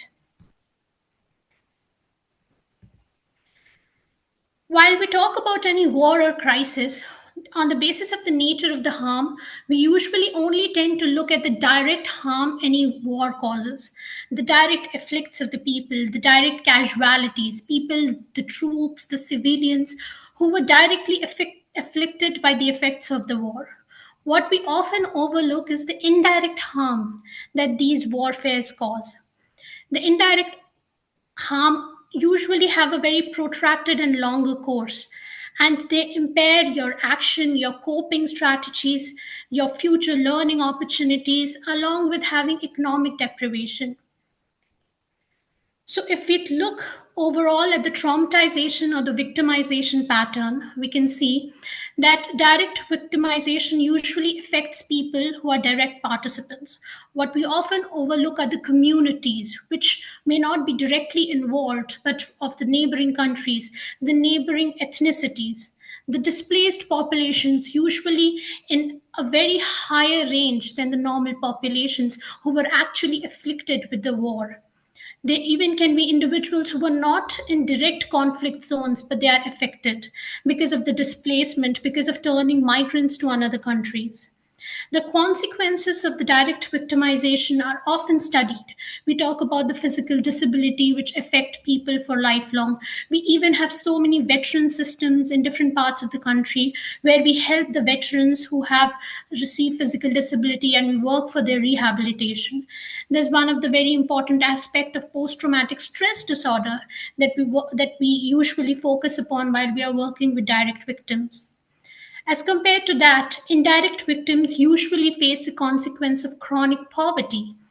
People who have already lost all of their work, all of whatever they have earned over the years behind, and they come and migrate to a different country. They have lost whatever they have earned. It might be in terms of education, it might be in terms of lands, properties, everything is disrupted, and they're uprooted from their own niche to another country and are forced to acclimatize themselves to whichever country they are forced to. Next, we talk about educational disruption and why this is a very important topic in terms of student mental health. Most of the students may be primary care students, higher education students. Each one of us undergo through the educational disruption. And as a part of the student community, I very well know that how much does it affect people. They can even be impact of the lasting societal instability, which can affect us over a prolonged period of time. Then lack of access to basic living and intergenerational trauma, even causing hatred about different ethnic groups over the period of years. That is often overlooked when we looked at the aspects of trauma. Some of the main aspects of primary traumatization after 2019, which I would like to focus is, for example, in COVID-19, it's estimated that by 2021, around 616 million students were affected by full or partial school closure. More than half of these students, especially the students who were affected by full school closure in developing countries and underdeveloped countries, never got access to complete their education thereafter. In Syria, for example, after 11 years of war and civil unrest in Syria, the COVID-19 pandemic and the economic crisis, it is expected that more than 2.4 million students are out of school. The Taliban's discriminatory ban on Afghanistan has been depriving 1.4 million girls of their right to education. There's huge psychological and emotional toll on Afghan girls. Their hopes, their futures have been burned in front of their eyes. Then we come upon the Sri Lankan civil war. Chances of children completing their upper secondary or higher education in Sri Lanka, which was considered a few years back as one of the most literate countries in the world, has decreased by around 97.2 percentage points. And even educational attainment has decreased by around 3.5 years. The global outrage on the Ukraine-Russia war, which started on the February 24th, 2022, roughly around a year after when a study was done, it was found that as per the government tolls, around 461 children had been killed, around more than 3,000 educational institutes damaged, and more than $600 million worth of educational infrastructure was destroyed. There were so many things, so many museums, and so many specific things to the country that cannot be returned back. Here, I would like to focus that though we are just talking in terms of numbers and people, but we have to look beyond numbers. We have to understand that each one of them has been an individual person, and one person who has been affected by the primary traumatization has even affected 10 times more number of people who were associated with them in a direct or an indirect way that we are overlooking, or who have developed any forms of anxiety, depression, and other mental health issues, and will develop it over the coming years.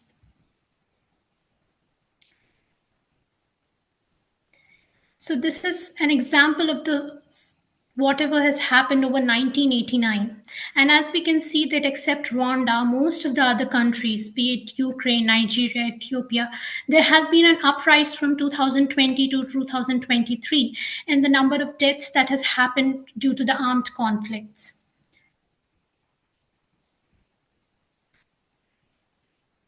Now, when we focus upon a year full of wars, 2020 is considered that there have been deadliest conflicts around the world. In specific regions around the world, there have been, for example, in South Africa, they reported 6,700 deaths. In Middle Eastern countries, there's 19,000 deaths in each of the countries. But if we look upon COVID-19 as death, nearly more than 10 times the amount of people who were affected by all of the deaths in 2020. 18.8 million people till 2020 end was affected with COVID.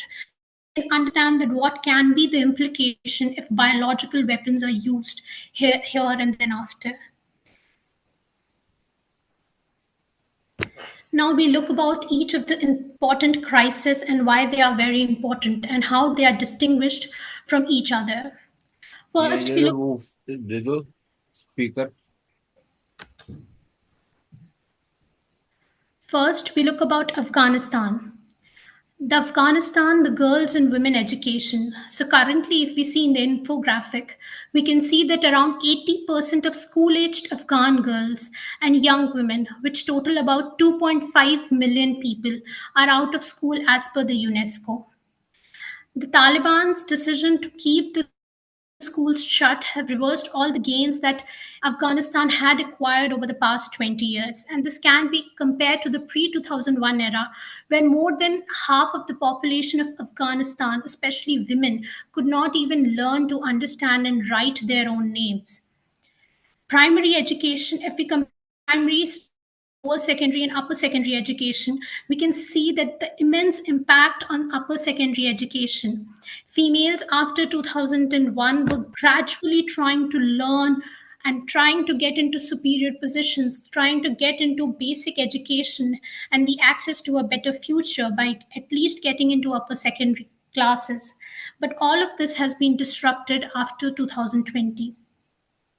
The employment rate in the workforce was also unemployment rate has also significantly decreased.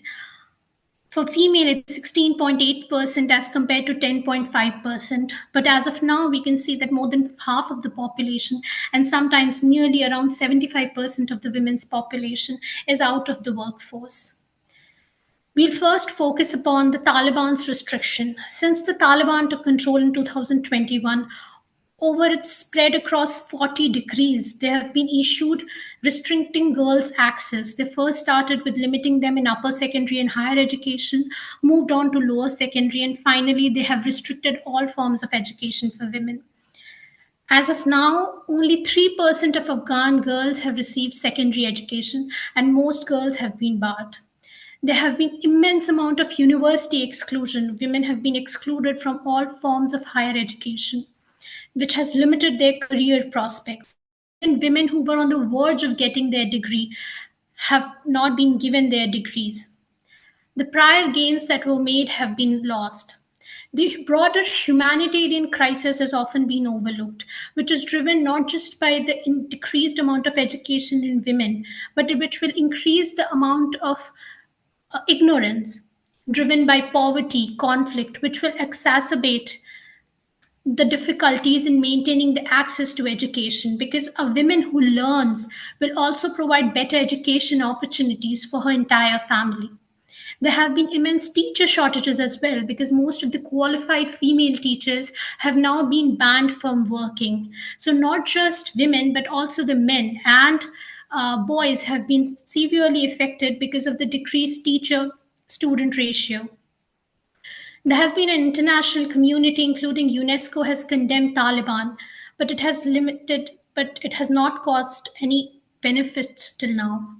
There is also a huge rural-urban divide, which we can see. The educational access was already disparate between rural and urban areas, but with all the humanitarian progress in the urban areas and the limited access to the rural areas, the rural regions have suffered most of the logistical challenges, and there have been increased amount of conservative norms with child marriages for young girls.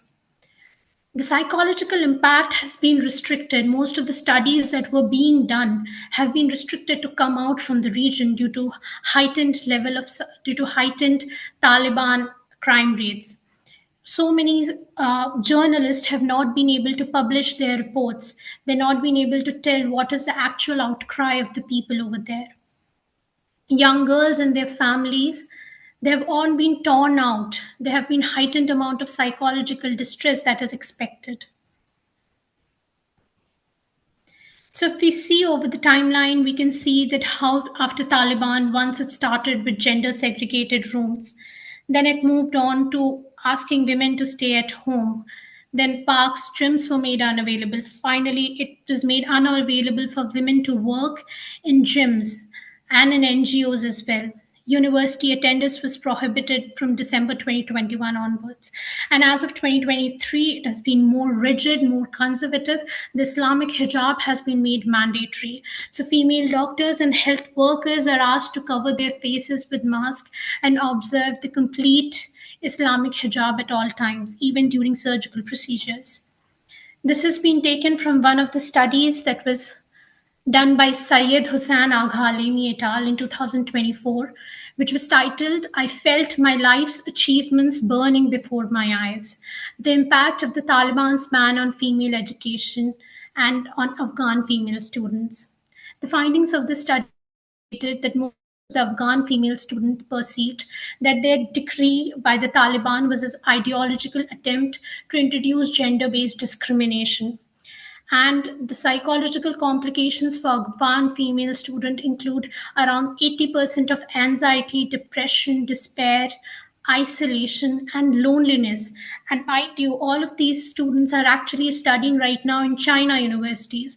Most of these female students are now not in contact with their own families back home. Furthermore, it was also indicated by the study that there is high amount of insecurity and uncertainty, and most of them have chosen not to ever return to Afghanistan and seek for permanent asylum in whichever country they are studying, in this case, China.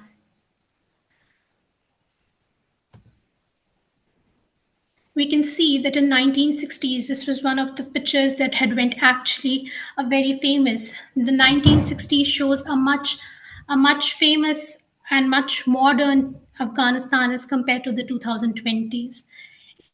If the female employment in Afghanistan, you can see a sharp decline in the female employment ratio, which is reduced as less than 70% index ratio.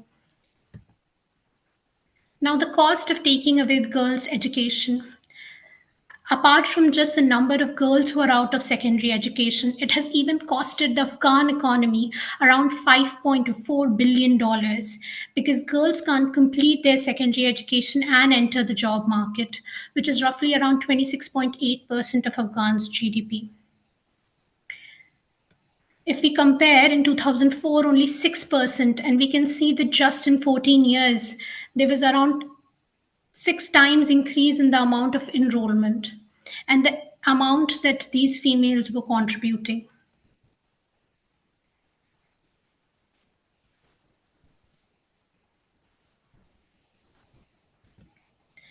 Now we move on to the other crisis that we are facing, the silent Syrian cry. This is also one of the very famous pictures which was taken, which shows a girl who was actually studying in her school and was affected by the Syrian bombings.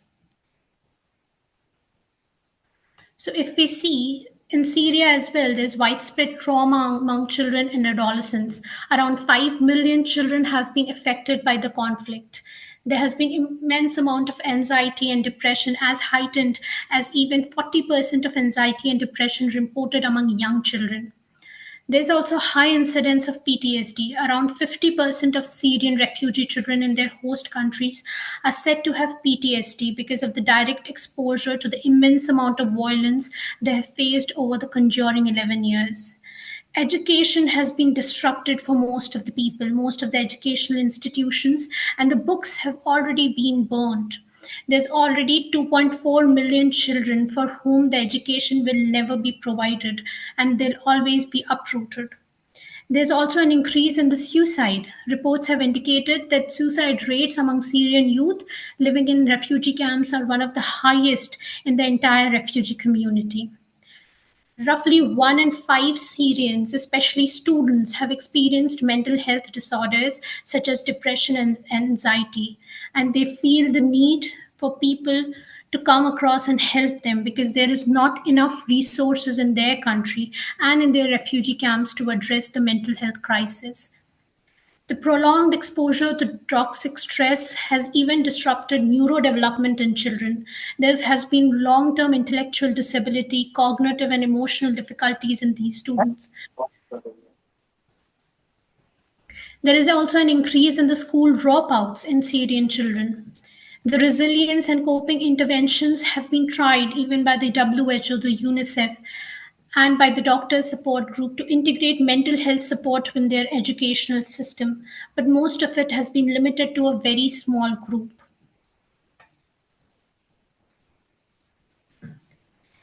These are just some of the numbers. The 89% of children have become more fearful, and 50% of adolescents are turning to drugs to cope up with the stress. 80% of the children have become more aggressive than their other counterparts who are developing normally in other countries. And 71% of the children have been suffering from bedwetting and involuntary urination as a part of it.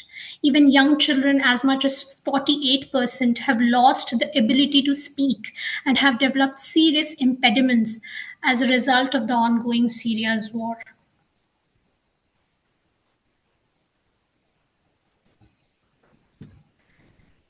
Now we move on to another uprising. In 2024, Bangladesh experienced the student uprising. There was significant student-led protest addressing the issue of job inequality and corruption. Bangladesh usually followed a quota system which reserved half of its well-paid service post-job for specific groups, especially people who worked hard for the 1971 War of Independence from Pakistan. So we can say that only 44% of the total system was based on merit. This caused severe outrage among people that had been boiling over the ongoing 30 years. As per right now, more than 200 people have been reportedly killed during the student protest, highlighting the severity of the government response to the civil unrest. Over 2,500 individuals have arrested because of the widespread student protest. The protest was motivated by the deep-seated grievances of the job crisis, which affects around 12% of young people in Bangladesh.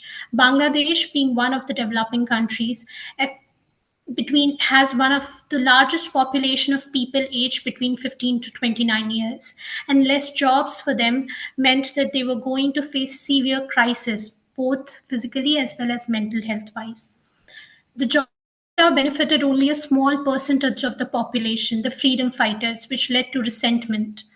And the public sentiment gave rise to, because of the disillusionment which affected them.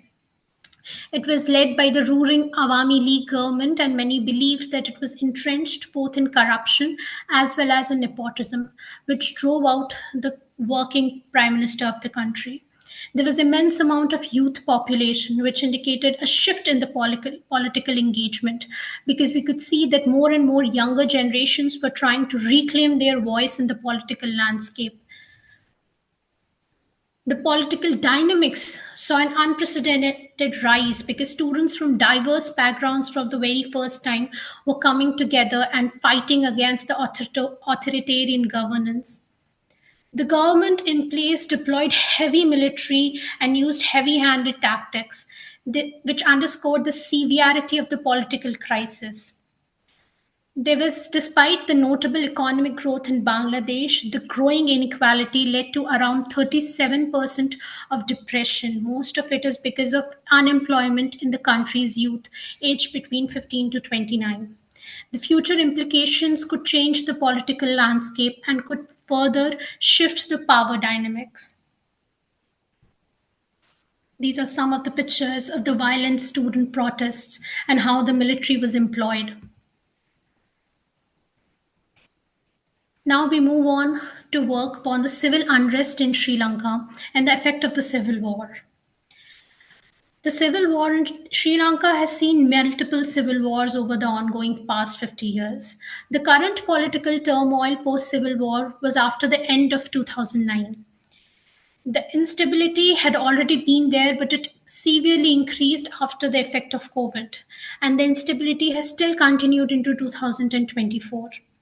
There were still underlying ethnic tensions between the two groups, the majority and the minority Tamilians group. The political landscape was increasingly unstable because of the resignation of the president, Mr. Rajpaksha.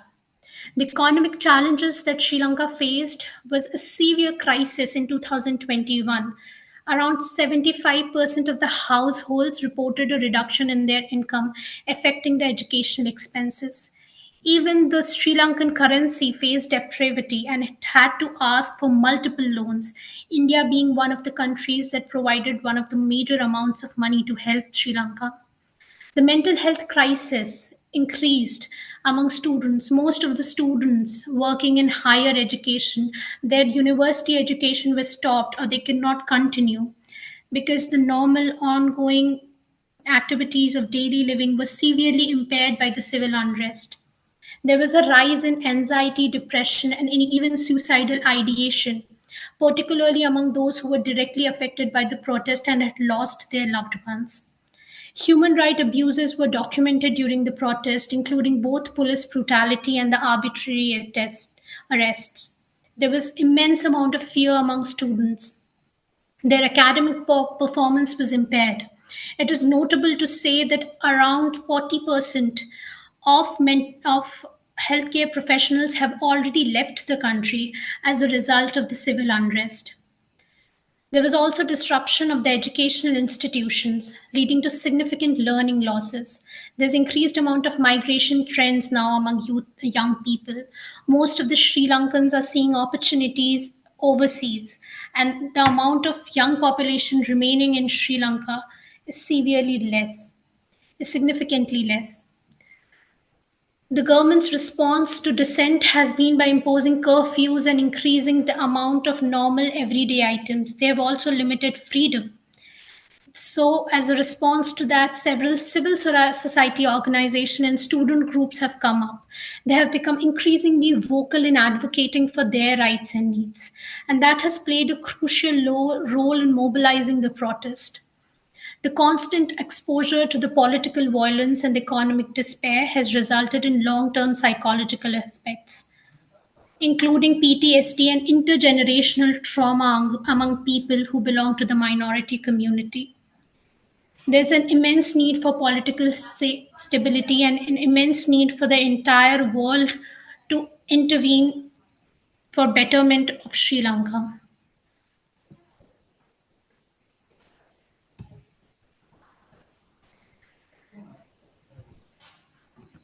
Now we move on to another country, the Gaza. The world had its eyes on Gaza because the Gaza unrest had been ongoing for several years now. As much has been documented since 200 years. We all know that it was over a small strip of land called as the Gaza Strip, which was initially captured from Egypt in 1967. In 2005, Israel had pulled out its troops and settlers, and taken part of West Bank and East Jerusalem. And now the Gaza Strip was under the control of Palestinians. The West Bank and the East Jerusalem, on the other hand, was captured from Jordan in 1967, and Israel continued to control most of the West Bank area and supported the settlements of the people who occupied that place. For this small strip of land, Gaza, there was immense amount of fight over both areas. Israel and Palestinians both fought for this area. Now, what it resulted in was high rates of mental health issues. As much as 53% of Israeli high school students reported that there was daily mental or emotional distress. Around 66% of students had experienced decline in their academic performance as a result of the stress and trauma linked to the war. Around the same number of people said that they were having repeated images, including the graphic images, as causing them to have panic attacks, especially those of the October 7. The recent conflict led to a sharp increase in the PTSD prevalence. Around hundreds and thousands of Palestinians and Israelis, including students, were at risk of developing it. The social isolation that it caused and the family that was disrupted in several parts of Gaza led to children being isolated from their parents. Despite the mental health challenges, 76% of students still felt that they had a sense of maturity and an obligation to serve their country on either sides during the conflict. Both, as far as Israel was concerned, they acknowledged the need for additional resources and started including mental health as a part of their curriculum, emphasizing the importance of resilience. Most of the infrastructure which was present in Gaza was already disrupted to develop any sort of infrastructure further. The studies also indicated that the exposure related to war trauma has caused immense increase in substance abuse and aggressive behavior among both Israeli as well as Ghazni. There was also critical need for parents, but parents were nowhere to be found because most of them were already dead. There was also community support initiative where efforts were being made within communities and educational institutions to support both these communities. As of now, in 2024, recently, we are seeing an increased amount of attacks from both Israel and Iran side. There has been escalating military tensions, direct and indirect confrontation from either side, domestic pressure in Iran, which has forced their leadership to perceive Israeli aggression and influence their military strategies. What has it resulted in? Immense amount of student mental health decline. The amount of, in both the sides, Iran and Israel, because of the ongoing conflicts with Palestine as well as Iran, most of the Israeli students are now seeking asylum abroad. They are now looking for opportunities outside their country and are looking for never coming back into their country. There have been severe educational disruption, both in the learning microenvironment and the access to education. There's also a growing need for psychosocial support services, but in countries like Iran, it's very limited. The international responses have called for de escalation and dialogue, but the ongoing tension is still continuing.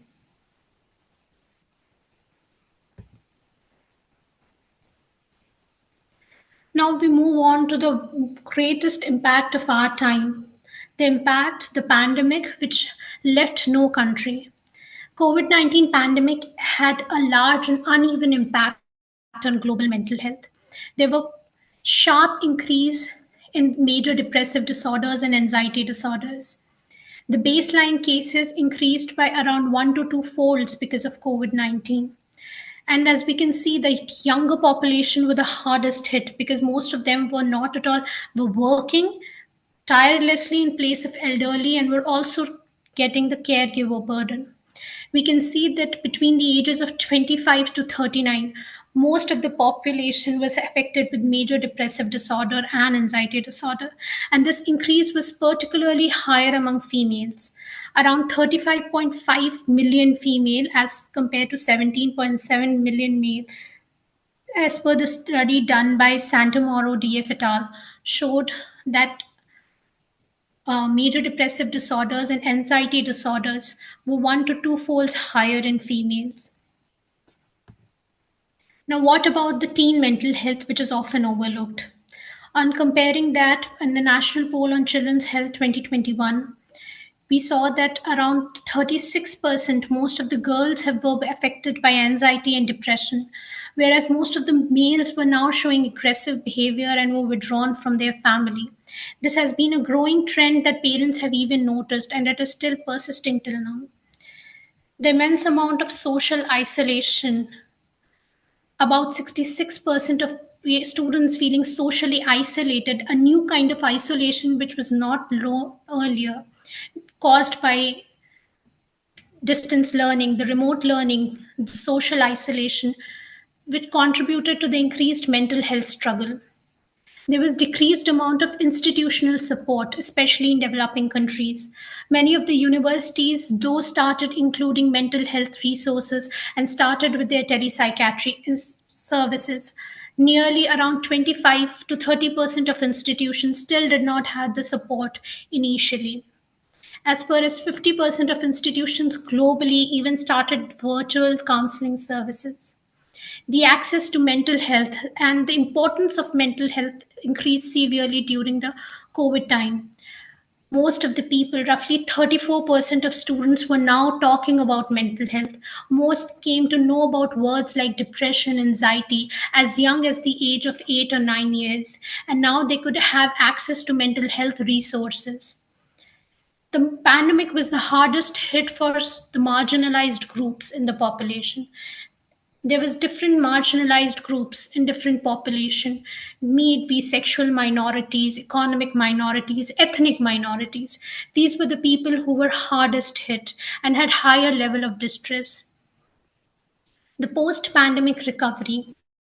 even years later, it's been 3 to 4 years, and still the studies reveal that as much as 72% of students, especially students of higher education who could not complete their degree and were forced to return from the country where they first started their education, still face immense amount of mental health challenges, both as a direct impact of COVID and the physical challenges of long COVID, as well as the psychological impact. So now experts are calling for further research so that we can prevent any further pandemic and also act upon the long-term impact of COVID-19 so that we can take better decisions for students' mental health.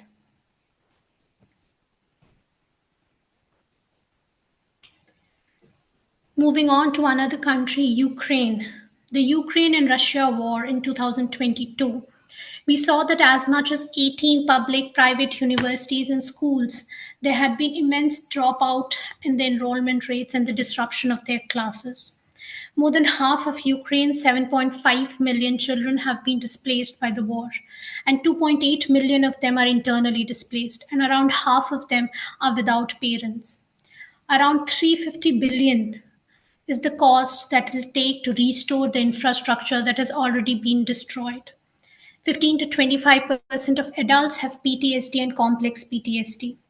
Even when the study was done by McClory et al. In assessing the children's mental health in a sample of population between 8 to 12 years of old, we saw that depression, anxiety, and the pre-morbid indicators of PTSD and all the 7 indicators of internalizing and externalizing and attention problems of the PSC-17 scale was present.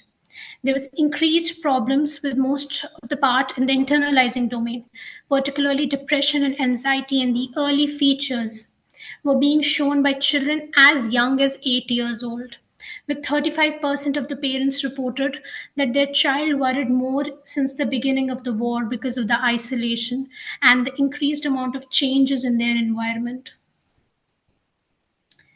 There was also another side of students who had already went to Ukraine. We saw that Indian medical students, nearly 18,000 of the medical students had to be evacuated and lifted up by air along with medical students from other nationalities in 2022. Around 70% of evacuated students were now already transferred to other country colleges in different countries using Serbia, Kyrgyzstan, Georgia. But even then, 30% of these students were still facing the depravity and had lost their medical education forever. 20,000 students who were enrolled in Georgia were even facing the crisis, as some of them were not having the financial resources. We can see that as much as 81% of the students said that they were feeling anxious even after returning back to their own country because of the stressors of their exam, the studies, what will happen to the result, will be ever be given the certificate of their medical education or whatever higher degrees that they were seeking. Now we move on to another aspect, and the global aspect that is now seeking highlight, and it's emanating from the country India. After talking much about students and how students' mental health is being affected, we need to talk about doctors. We need to talk about mental health professionals, about us particularly. In 2024, the doctors in India, they've organized a protest which has run all across the country and has now even reached globally for an incident that took place in one of the most famous medical colleges in Kolkata, which is a metro city in the country. Herein, a female postgraduate trainee doctor was found dead, raped, and murdered in her own campus. This event led to shockwaves across the medical community and highlighted the systemic issues that were affecting doctors' mental health across the country. There was increased amount of stress levels that was reported directly and indirectly as a result of this incident. Around 67% of doctors were reporting moderate stress, and over 90% of these 67% had experienced burnout because of their immense postgraduate training. The prevalent violence against the medical professionals has exacerbated their own mental health. Many doctors are now expressing fear while going to work. There have also been long working hours, longer shifts with inadequate rest. 16.7% doctors have reported suicidal thoughts, which shows the severity of the mental health crisis. There's immense fear among female doctors regarding their work environment. The morale and the duty conflict, the dilemma of fulfilling your own duty while advocating for yourself, is now most of us are worrying about. The fear is palpable. What we hope for is a change where we can feel safe in our working conditions. And there is a growing recognition for the need to reform and work for better discussion on work environments. As per different studies, which one of them I have been a part of, there have been reported anxiety disorders in college students, especially in different conflict zones, as higher as 20% depression, 15 to 30% PTSD over different regions of the world, and suicidal ideation. One of the often overlooked things is the substance use disorders and the implication of it over the coming years, which is prevalent in 10 to 20% of the college students directly as a result of a coping mechanism for the trauma that they have gone through. I end my presentation by this quote by Rashid Ogunlaru. It's odd how we focus on studying wars at school to form our education. No wonder we as adults know so little about making and forging peace as ones. Thank you. Thank you, Dr. Surobhi Chatterjee, for a nice presentation. You've given a very good statistics about different wars, how they have started, and what is the impact of wars on different groups of population. But as far as I am concerned, that your topic was students' mental health among global crises. So in the last slides, you only showed what are the mental health problems among students. In the rest of the slides, you were talking in general about the impact of war on different aspects in different populations, right? So I think you should have focused that because the mental health problems are there, but after global crisis, what are the mental health issues which are emerging, how they can be managed. That should have been the focus of your presentation as far as I am concerned. And now the session is open for questions. If anybody is interested to have put any question, they can go ahead. I can only speak from my personal experience. I'm Indian, born and raised in the UK. When we see violence in the media on TV, to deal with the anxiety and depression, we just have to switch off the TV. That's the only way to cope as a coping mechanism. Okay. Anybody else who wants to give his comments? I can answer it. So it might be easier for some people to just shut off their TV, but for some people, and most of the people, the ongoing unrest, and when you are a part of that conflict or you are somehow related to the conflict, it's very difficult to just turn off or turn out from the world.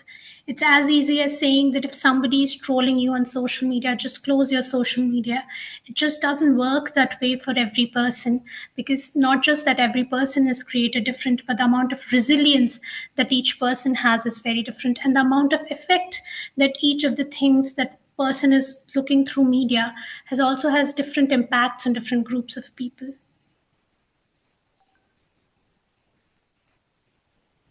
Okay, if it's satisfied, the person who has asked said about on and off of the TV. Now I move to Dr. Sujit to proceed further. Thank you so much, sir. Now we can invite the second speaker, Second speaker of this young researcher forum is Dr. Haniya Syed. She will be talking on psychological impacts of climate change among women living in deprived coastal communities of Bangladesh. Dr. Haniya Syed is from a dental background, then she is pursuing her PhD in public health from Anglia Ruskin University, UK, and she is from a public health background. She published several reviews, book chapters, original research articles.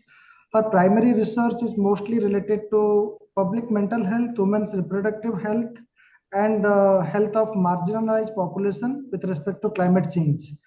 I invite Dr. Haniya Syed to begin with the presentation. Over to you, Haniya. Hello. Please just let me know when you can see my screen. Yeah. Um, You can present your presentation over 30 minutes. You have 30 minutes time.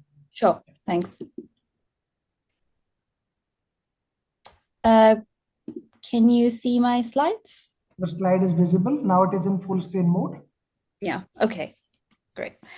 Hello, everyone. My name is Haniya. I am a PhD student at Anglia Ruskin University, and I also teach across public health and healthcare management courses. My topic is about women on the front line of climate change, where I will explore the intersection of climate change, mental health, mental well-being among women living in deprived coastal areas of Bangladesh. It's my PhD thesis, and I will be sharing some of the results from the research with everyone here.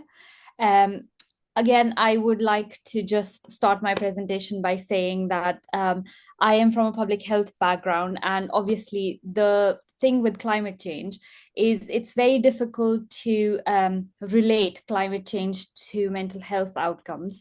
So when we say mental well-being in this research, we mean subclinical outcomes of mental health issues or risks that would eventually lead to mental health issues, which will be diagnosed by obviously psychiatrists, psychologists, and things. But this is just highlighting how women are affected in these areas. And I will talk through why women, why this age group, and why Bangladesh. So let me start. So let's talk about Bangladesh, as most of you would be familiar. It's a small area with about 166 million population and is the 8th most populated country in the world, which makes it very densely populated. And if you have been following the news over the years, there are a lot of refugees that have settled in these areas as well. So overcrowding is a serious issue in this area. Now, the coastal area of Bangladesh has about 34% of the country's total land area and is surrounded by various water bodies on each side. And it houses about 28% of the country's total population, which accounts for approximately 6.8 million households. So this is the vulnerable population. This is the number of people that are prone to be affected by climate change. Bangladesh is extremely vulnerable to climate-related disasters and is ranked as the 5th most at-risk disaster-prone country in the world, with a vulnerability risk value of 60.48. Now, Bangladesh being a small country, developing country with an overpopulation issue, and most of the people living along the coastline, it is estimated that by 2050, 2/3 of Bangladesh will be underwater if the same trend of climate change keeps happening. And because of its location, it is prone to various natural and man-made disasters, which includes the sea level rise, the cyclones, floods, drought, unsanitary drinking water, increased salinity, riverbank erosion, and landslides. Now, there is always an argument that natural disasters have always been there. So why are we talking about climate change? It's because, as I will tell you later on during my research, the things that I talk to about people, in terms of climate change, we're not saying that there weren't natural disasters before. What we are saying that the frequency and the severity of natural disasters has increased. The weather patterns have become more unpredictable and erratic.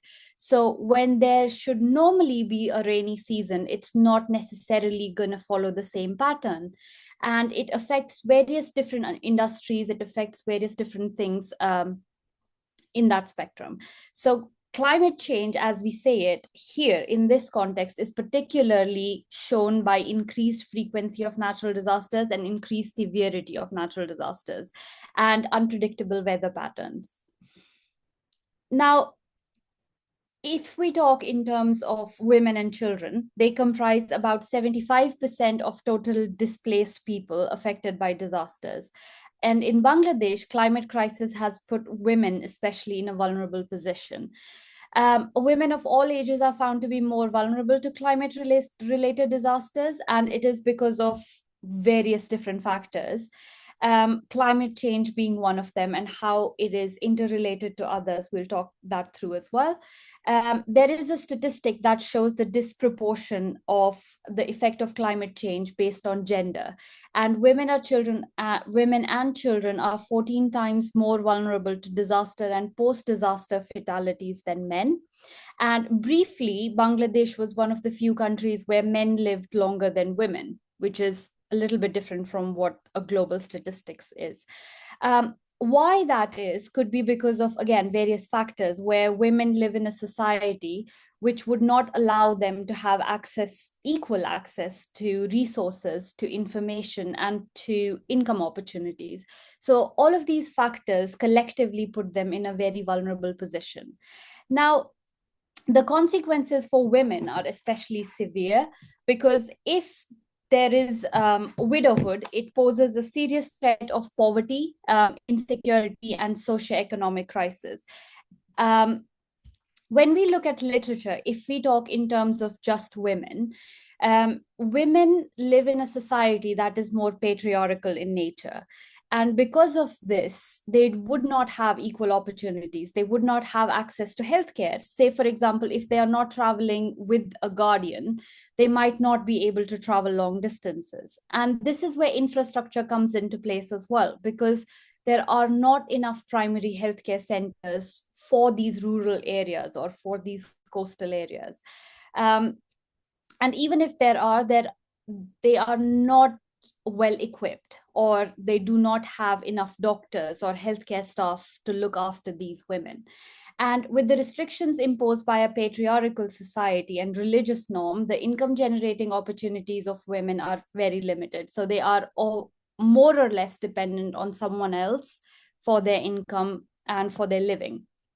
And women in these areas are especially expected to take more traditional roles, which would be taking care of the family, taking care of the children, taking care of any sick people or elderly people in the household, to an extent where if there is a climate event or if there is a natural disaster, women are expected to get the children out, to get the elderly people out of the house, to a safe place, whichever has been designated.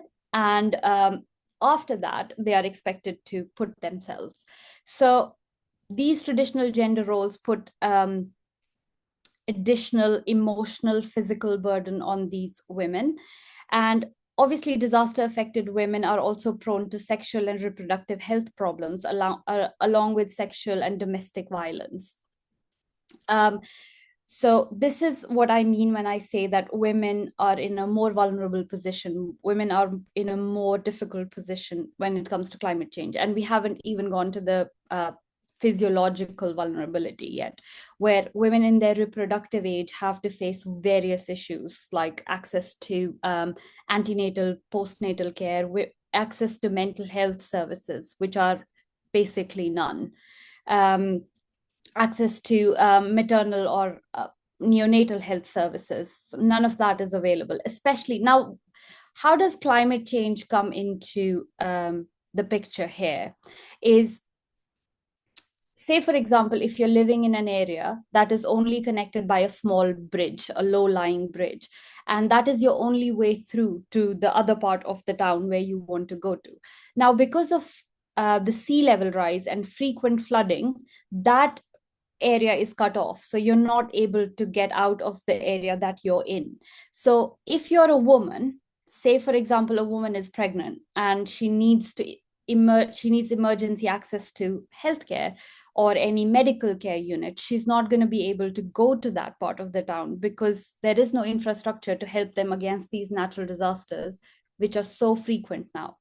And if you can see, I've pulled some quotes out of an NGO that interviewed some women.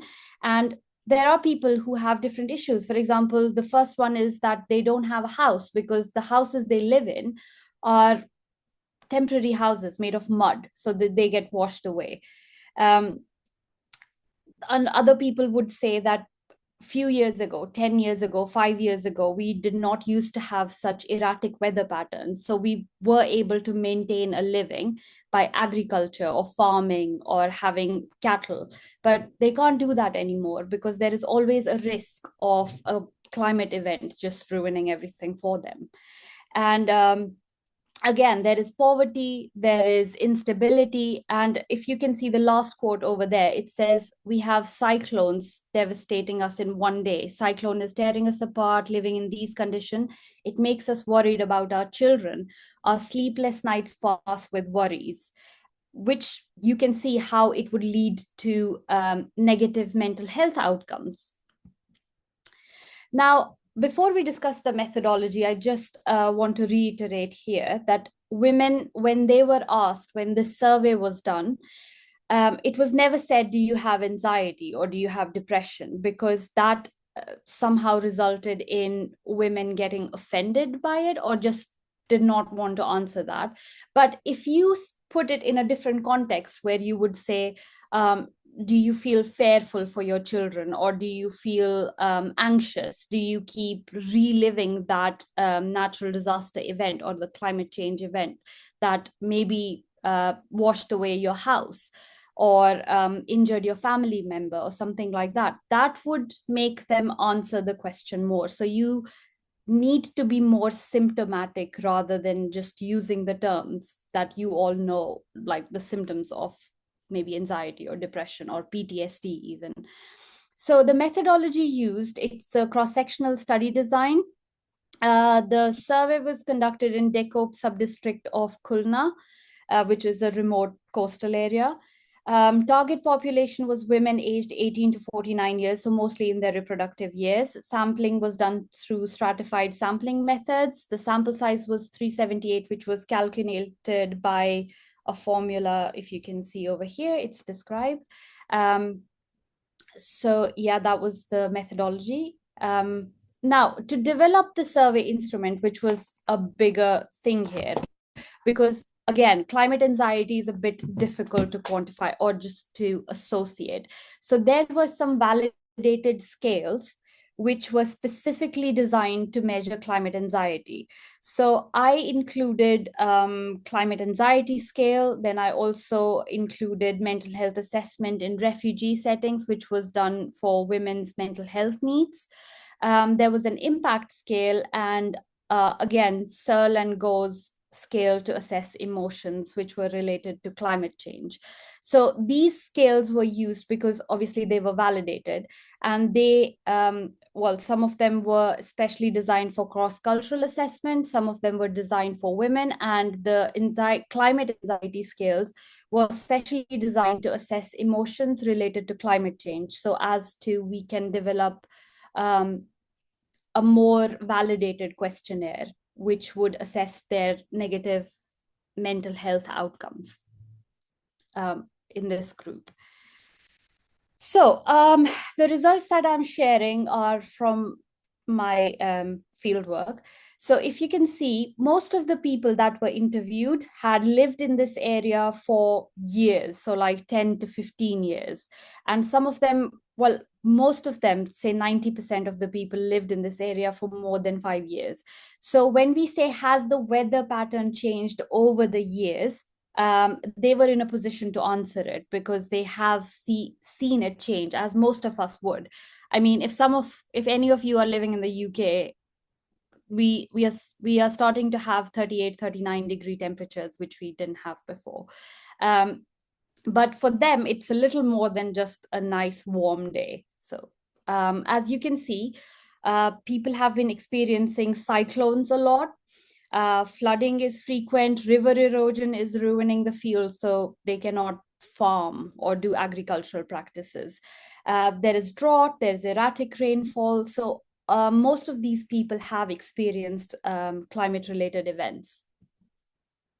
Then if you see participants according to their source of income, especially in women, 77% of the women were housewives. So if you're a housewife, the best you can do is you can either help with agriculture and farming practices, or you can do a little bit of tailoring. Very few were in employment. And by employment, I mean they would go out and do day labor jobs. The students very less, farming practices very frequent and very prevalent, because they would always have like a little piece of land where they would grow something. Now, if you know a bit about Bangladesh, they do cultivate rice, which is very specific to their weather patterns, and it grows well in those areas. Now, the farming of rice has become difficult because of, again, either erratic rainfalls, or too much rain, or too less rain, or just flooding of the area. Again, taking away their income sources. Now, basic thing, drinking water. We are in 2024 now. There are lots of sustainable development goals, lots of things that people want to achieve. But these women have to still walk very large distances to get clean water. Now, we know there are a lot of WHO interventions like wash interventions and things which would provide clean drinking water.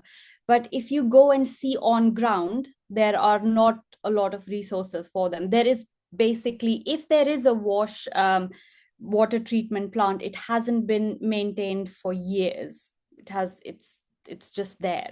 And I don't even think it has clean water anymore. And during disaster times or during these climate events, they have to buy water, which they have to pay for. And if you're already a poor person, it's very difficult for you to buy that water.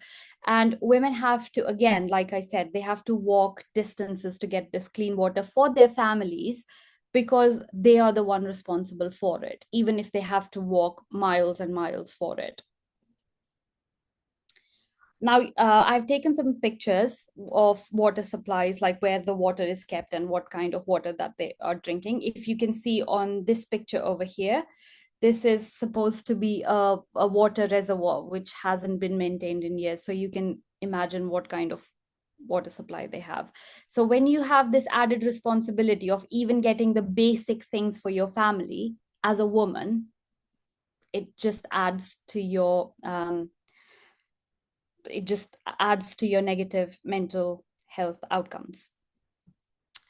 Now, again, as a woman in that area, you are expected to stay away from a social setting, because you're supposed to be sort of isolated from other men in that matter. These are primary schools that are converted to cyclone centers. Now, what is the problem with these cyclone centers is, first, they are not available in every village. And secondly, females lack toilet and sanitation facilities. So if they need a separate toilet, they don't get that. And again, very vulnerable to sexual violence, abuse, harassment, and that sort of thing. And again, when you go into these cyclone shelters, they're very overcrowded.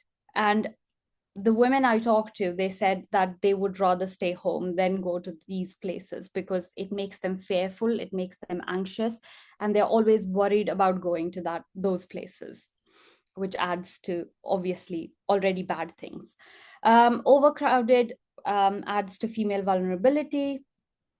Then preliminary results for mental health and well-being.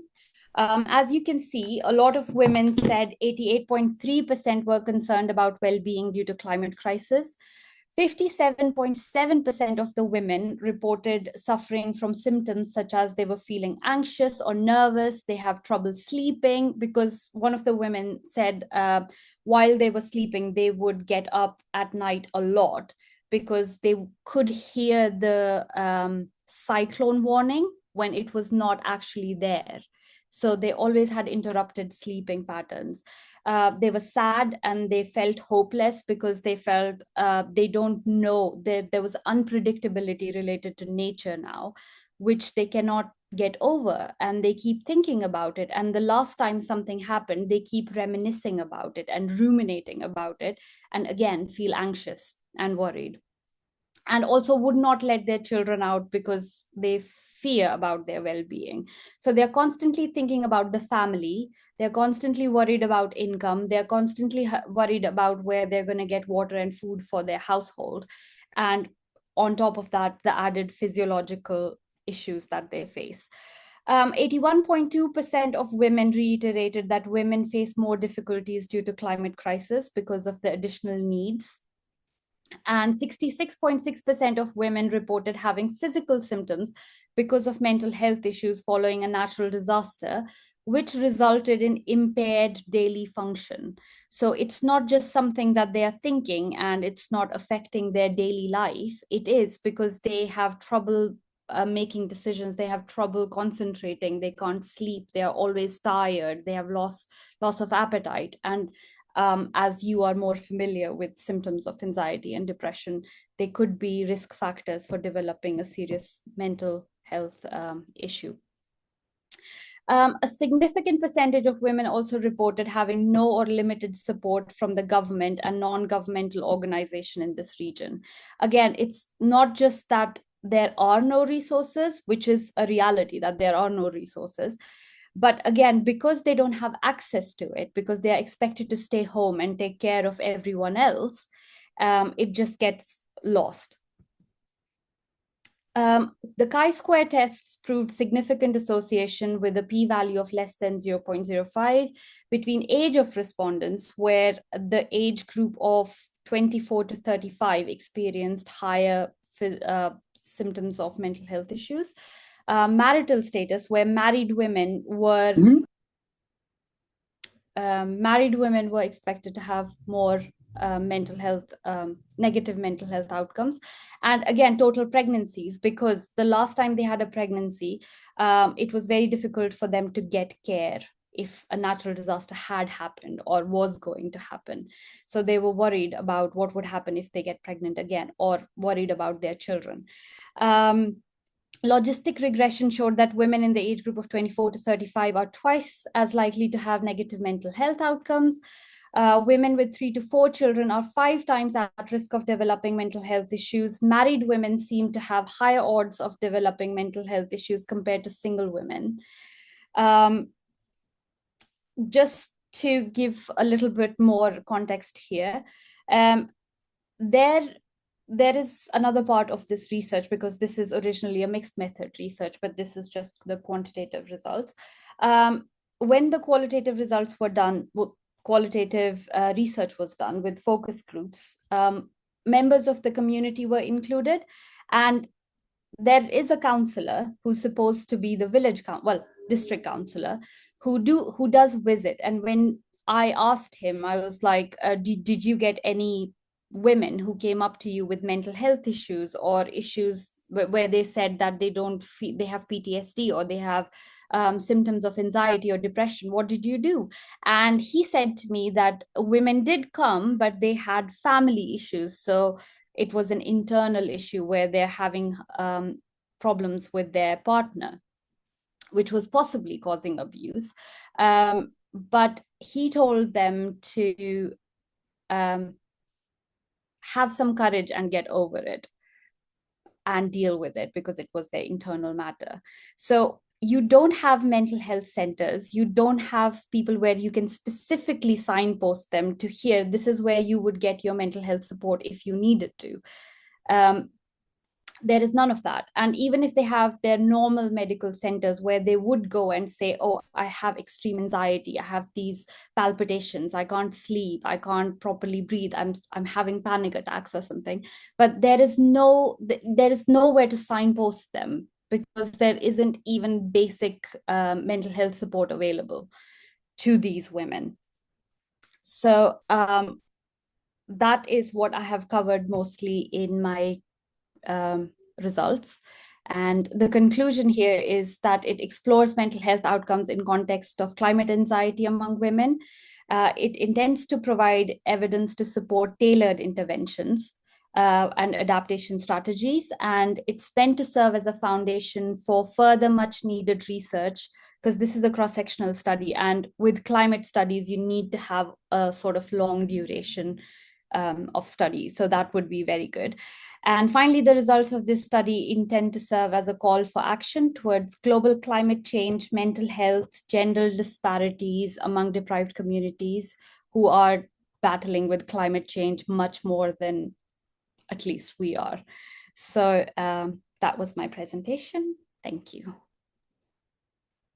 Thank you, Dr. Haniya, for a very nice presentation of your work.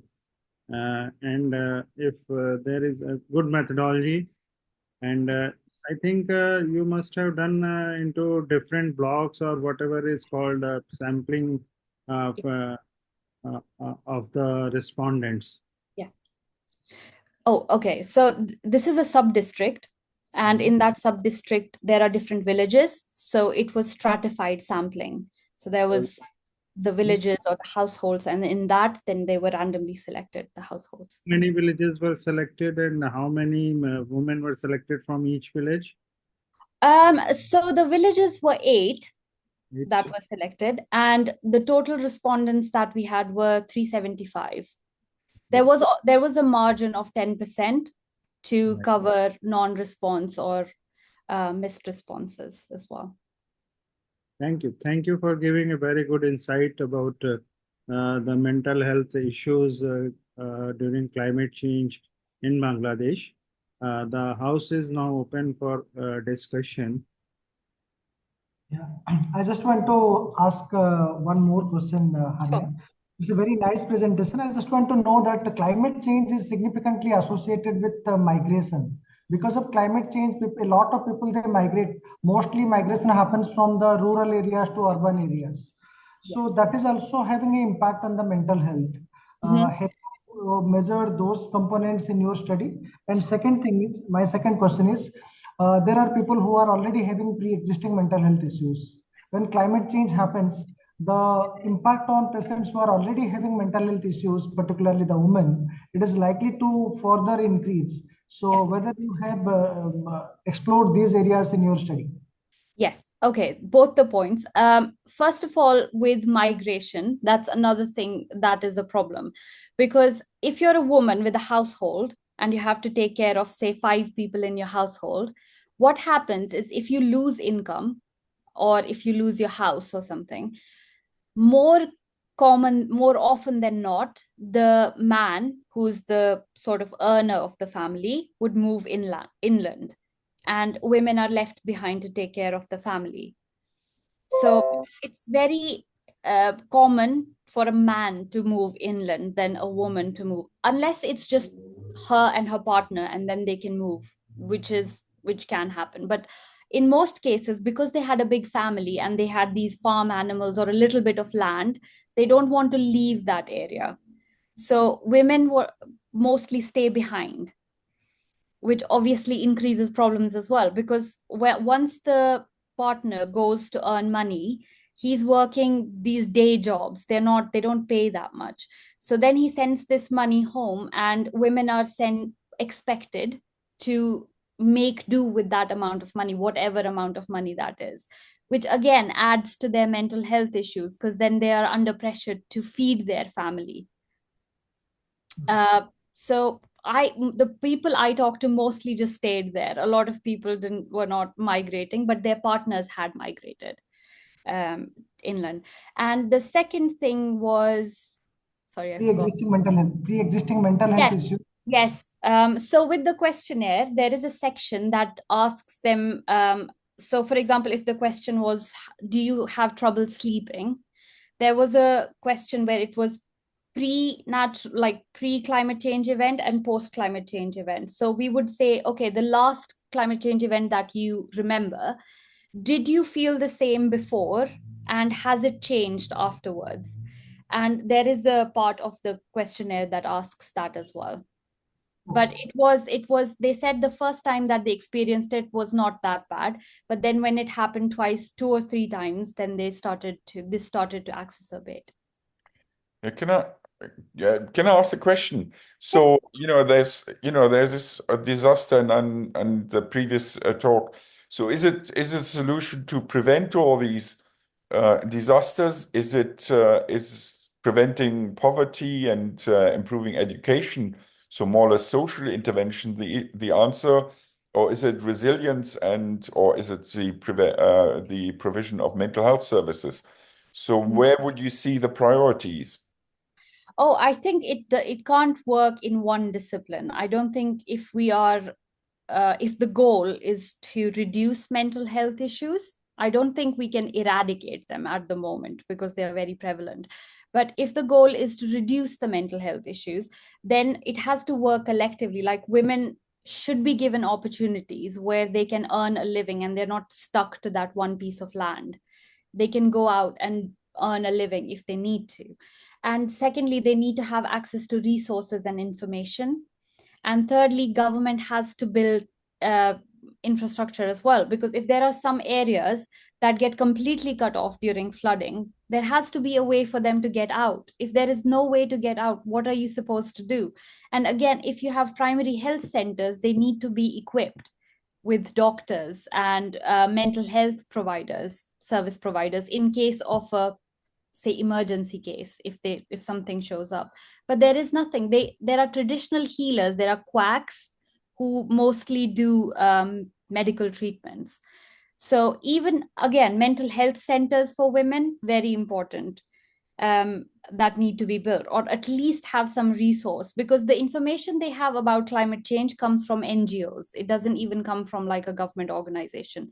There are some NGOs who would go and talk to women, and there are some midwives who would go and talk to women about the issues that they're facing. And I think domestic abuse is a huge problem there right now.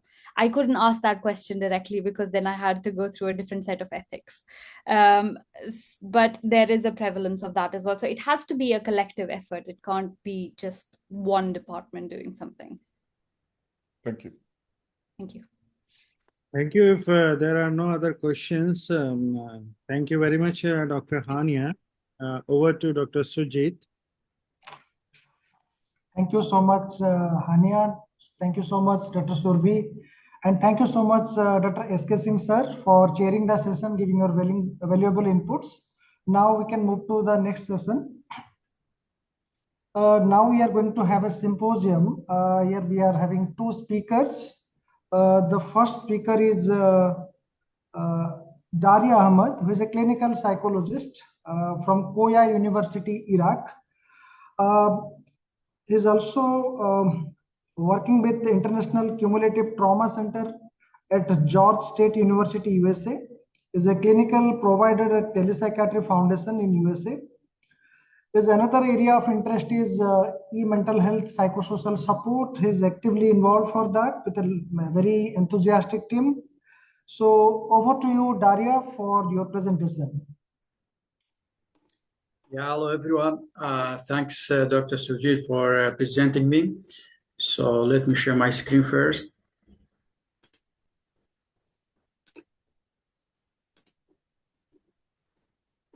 Darya, you have 30 minutes to make your presentation. Yeah. Yeah, sure. Can you see my screen? It is visible. Yeah, great.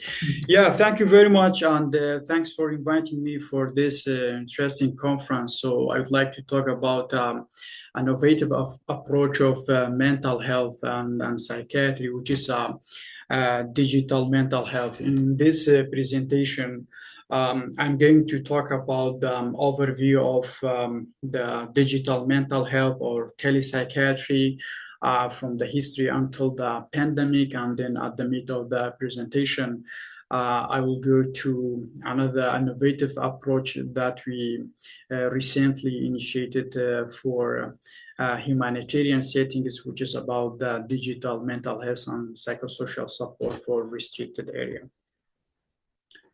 So as you know, currently there's a growing needs of mental health assistance worldwide after many issues and many reasons, mainly the conflicts and what happened in the last 2 decades, especially in the Middle East, and the Arab Spring that happened in almost 5 to 6 countries, and then the pandemic, and then the new style of life after in developing the technology and social media, and climate change, and the issue of displacement and migration that increased the rate of psychological disorders like depression, anxiety, PTSD, and also the prevalence rate of suicide, that all make a package that people are more in need for the mental health assistance. But still, we have lack of mental health professionals and mental health community centers in some areas and in some countries. That's make it difficult to deliver the mental health assistance for vulnerable people.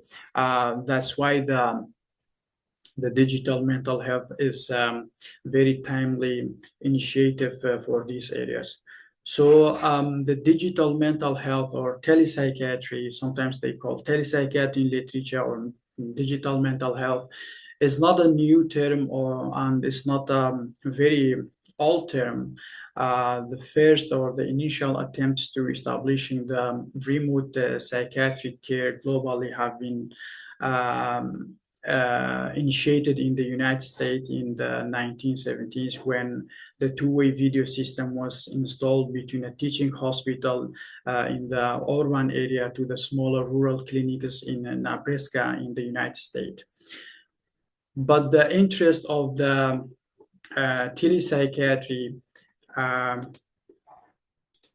telepsychiatry remains low because of many factors. Among them, in 3 or 2 decades ago, the technology and the communication devices were not very popular, and some countries or many people have no access to that, and also we had very few research on that.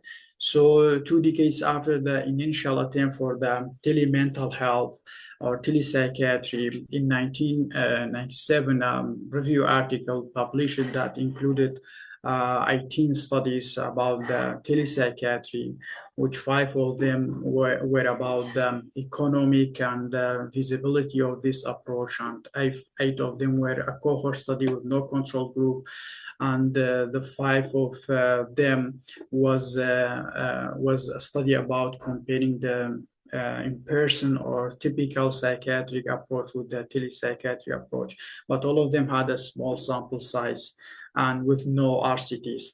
So the study concluded that still the evidence that available for making the telepsychiatry or digital mental health widespread is very insufficient. So the need or the approach or the growth of digital mental health until the end of the last century was still in low interest.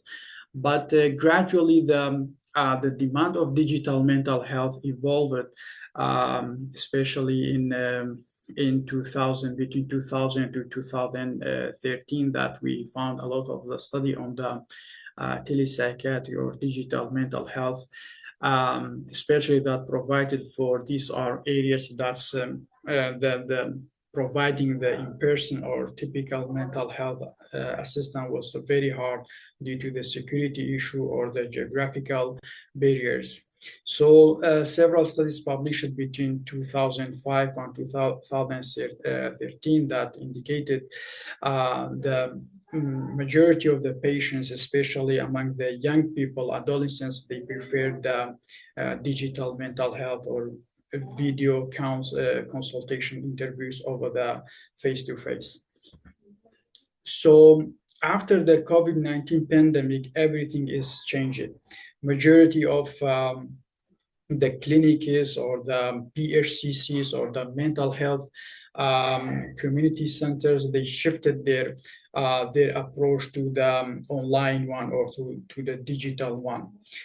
Still in some countries or some community centers or clinics, the telepsychiatry or digital mental health remains a default mode for delivering the mental health assistance, especially in these countries that they have restrictions.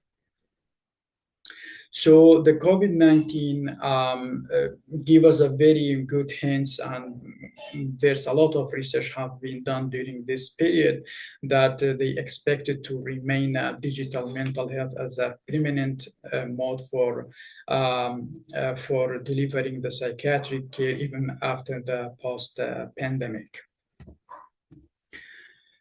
So what do you mean by telepsychiatry or digital mental health? According to Drago in 2016, they defined the telepsychiatry or digital mental health as a use of digital technologies such as apps, telehealth platforms, and online communications to deliver remote mental health services via video conferencing or phone calls. And the services within the telepsychiatry, including the evaluation and assessment of psychiatric disorders and psychological disturbances, therapy sessions, medication management, and consultation. So the telepsychiatry could be synchronous via real-time video sessions or live sessions, or asynchronous via recording your voice or message or videos and then sending to your clients.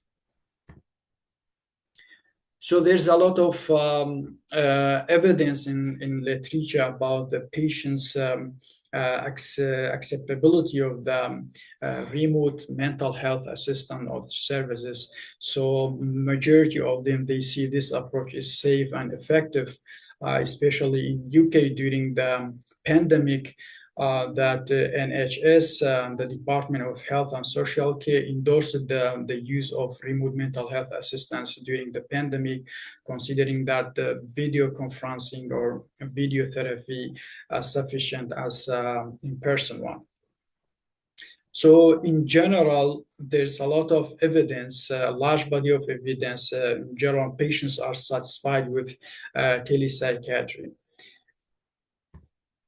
So also we have studies that have been conducted among the clinical providers or clinicians who are providing the mental health assistance remotely.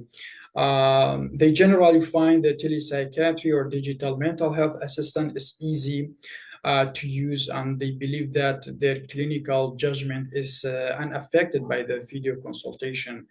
There's no limitation for diagnosing or providing therapy online as we have in person. Well, there's some clinicians, they prefer in-person care over the telepsychiatry, but the ratio is not very big. So, but we have some limitations of this evidence that all the studies have been done in this area. They are in recruited very small sample size.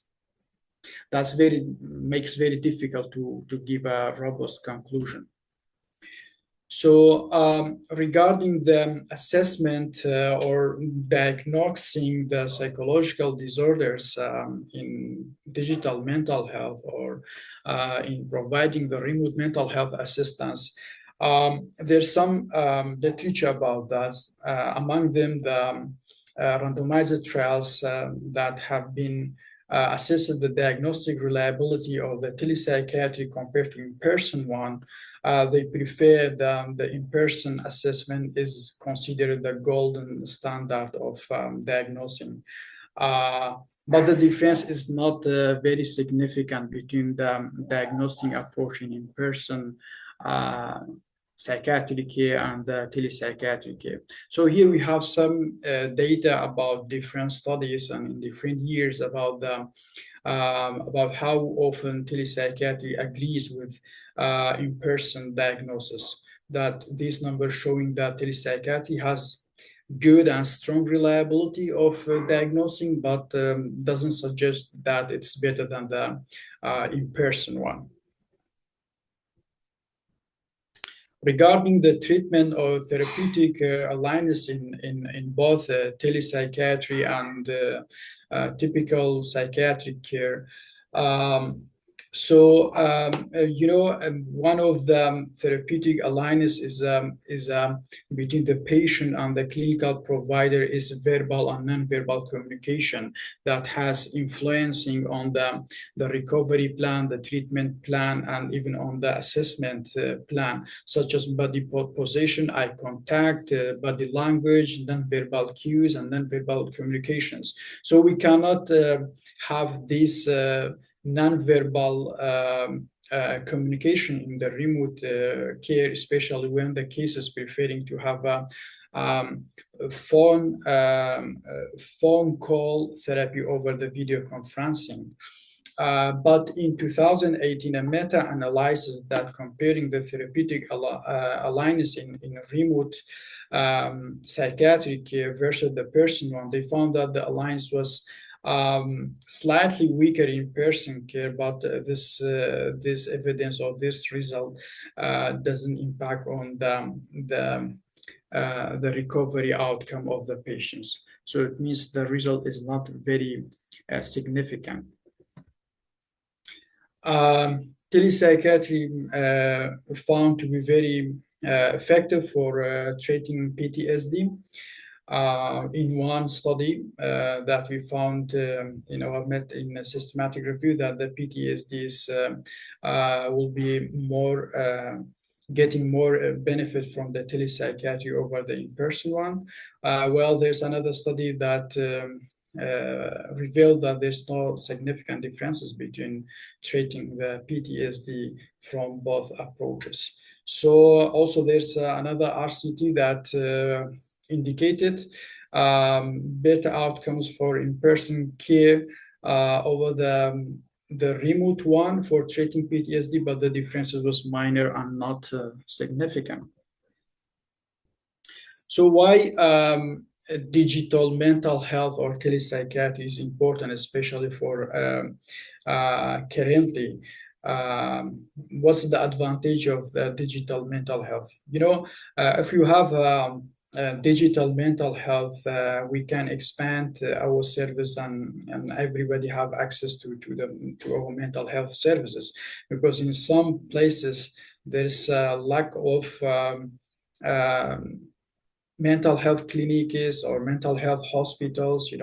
If you have a telepsychiatry, everybody can have access to care and to treatment. Also, one of the big challenges we have in mental health is a stigma. Stigma is everywhere. There's a lot of people, they need a mental health assistant, but they cannot seek support due to stigma. So digital mental health can solve these challenges. People can, without going to the clinics or hospitals, people see them, they can ask for digital mental health support without anybody know them. So also there's convenience for the patients and clinical providers. Digital mental health promise a flexible schedule, so everybody can have very flexible schedule based on their availability. And also the clinicians, they can take more patients, more clients at the same time, because there's no need the transportation or the waiting list, etc. So they can provide more assistance for more people. Also, the ability, one of the other advantages of telepsychiatry or digital mental health is reachability of this assistance. In many areas, we have very lack of mental health professionals. Maybe in one city we have mental health professionals, in other city we have no any mental health professionals. So if we have a telepsychiatry or digital mental health, these people they don't need to transfer to other cities or the other areas. They can just simply ask for the digital assistance. Also, it's cost effective. You know, you don't need transportation, you don't need facility fees, you don't need rent, you don't need anything. So the only thing you need is internet and cell phone. So of course there's a challenge in digital mental health. I don't say it's a disadvantage, but I am saying the challenges we have to take into our consideration when we are providing the digital mental health. One of them is the technical barriers, technological barriers. So there's people, they don't have access to internet or high quality internet or the technological devices like laptop or cell phones. Or maybe in some areas we have digital literacy. There's some people, they don't know how to use, you know, some devices or how to access to the health telehealth platforms. So this remain a challenge for some people. So another thing is about the privacy and confidentiality. So maybe there's some people that worry about the confidentiality of online platforms or online therapy. The other things is difficulty building rapport. You know, before providing psychotherapy or interventions, counseling skill is very important. That make your client feel comfortable. Make a trust between you and your client. Building rapport is part of the treatment. Maybe in the digital mental health, maybe you are facing difficulty to providing this rapport with the client, that maybe needs some time or needs more session until we are making our client comfortable in our session online. And licensing and regulation, you know, because still the digital mental health or telepsychiatry is not considered in many countries or many areas. They are still on the traditional ones. So still we need a law and the regulation of the telepsychiatry, ethical codes, and these are things maybe we need to expand or to developing SOP for telepsychiatry in some countries. So there are some things that facilitate to develop or to consider on digital psychiatry, especially digital mental health, especially in this century. So because we have a lack of clinical providers in many areas, in many countries, we have very lack of mental health professionals. If I'm talking in Iraq we have significant lack number of mental health professionals. Even in some cities, we have almost no clinical providers, mental health clinical providers.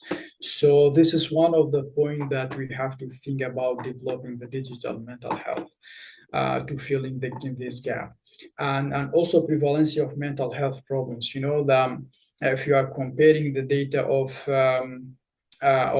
this decade with the other decades, still we have very high ratio of mental health problems. So we need more care without restriction and without anything. We have to provide mental health assistance to everybody everywhere. That's why considering the digital mental health is very important. As you all know that currently there's a war, conflict, and displacement and migration everywhere, especially after the Russia-Ukraine war and now in Gaza, Lebanon. There's a lot of people in need for mental health assistance. And due to security issue, due to logistical barriers, we cannot provide direct or in-person mental health assistance. That's why we have a digital mental health is very important at this time. So also the diagnosing or the treating the mental health problems isn't like a physical or biological problems. We don't need the physical examination. So this is another good point that helps the digital mental health will be more considerable. So also the stigma, as we said, the stigma is one of big issue of the mental health. So to mitigating or to solving the issues of the stigma, the mental health assistance will be very good option or alternative. So also, as we said, there's lack or challenging to accessing the psychiatric hospitals or clinics in some areas. So if you have, so this point is help us to think more about having digital mental health or shifting the psychiatric care totally from the in-person one to the online one or to the digital one. So also there's other thing technologically that help us to think about the digital mental health everywhere is a rapid development of the technology like the internet-based video therapy apps or foundations. Like I'm working in the ComPsych, which is the American foundation that purely providing the online assistant everywhere in the world. So virtual reality, VR, and the II programs that all this give us a good chance to developing the digital mental health. So one of the main point we have currently regarding the digital mental health is the problem we have in humanitarian settings. In the emergency settings, in the crisis situation, like we have in Gaza and Lebanon. So it's very hard to humanitarian workers or humanitarian NGOs to provide mental health assistance. So yet in the humanitarian assistance, we don't have the platform or the guideline or the checklist protocol for digital mental health. So based on this challenge or on this gap, we came across to develop or to initiate a very unique and innovative approach for providing mental health and psychosocial assistance, especially for the humanitarian settings. So we already published an article from Lancet Psychiatry that we initiated the importance of the digital mental health in humanitarian settings. And also we provided a flow chart, and also we recommended that how this tool will be developed and what study should we do. So currently we are working on this approach that we call it electronic mental health and psychosocial support, which is abbreviated for eMHPSS, or digital mental health in humanitarian settings. So what's eMHPSS, or that stands for Electronic Mental Health and Psychosocial Support, is a project designed to leverage a digital guideline to provide mental health services in humanitarian context. So in this project, it is different from what we said at the beginning of the presentation. This approach is purely for humanitarian context, for the humanitarian assistance during the war, crisis, conflict, emergency. Like in Lebanon, just 1 million people displaced, 1,000 people have been killed due to the airstrike of Israel. So nobody can go there to provide the mental health assistance. So if we have this tool, we can provide the mental health assistance for people anywhere in the world. So our aim to this approach, eMHPSS, is to make standardized guideline or SOP to improve the access to mental health care for displaced population, including refugees and people in conflict zone. So as we say, still in the mental health of humanitarian context, we do not have a standard digital mental health on how to deliver the digital mental health for people in need. The digital eMHPSS or electronic eMHPSS is very efficient because it helps everybody to have access to mental health support in areas with limited infrastructure, as we said, limited of health professionals, mental health professionals, limits of NGO actors that providing the mental health assistance, also reducing the stigma associated with the mental health. We are offering this approach is offering the confidential and remote assistance that everybody can get benefits from it. So another key important of this approach is that this approach is promising to provide immediate intervention through the virtual platforms or through the digital platforms. So when the issue happening somewhere, like happened in Gaza and in Lebanon, it takes a while to provide mental health assistance. It needs a coordination, a security coordination, and you need to approval to go there. It makes time to go there, provide assistance, and the people are suffering at the same time. They are suffering. Maybe they are suffering from trauma, etc. But the eMHPSS is immediately provide the mental health assistance directly for them, that maybe prevent them to deteriorate their situation or prevent them from reaching to the chronic trauma and chronic mental health disorders. So yeah, this is all about the eMHPSS. So eMHPSS in action. Currently, we are doing the coordination, and we have a very nice team that people around the world, they show interest to join our task force working on developing the eMHPSS project.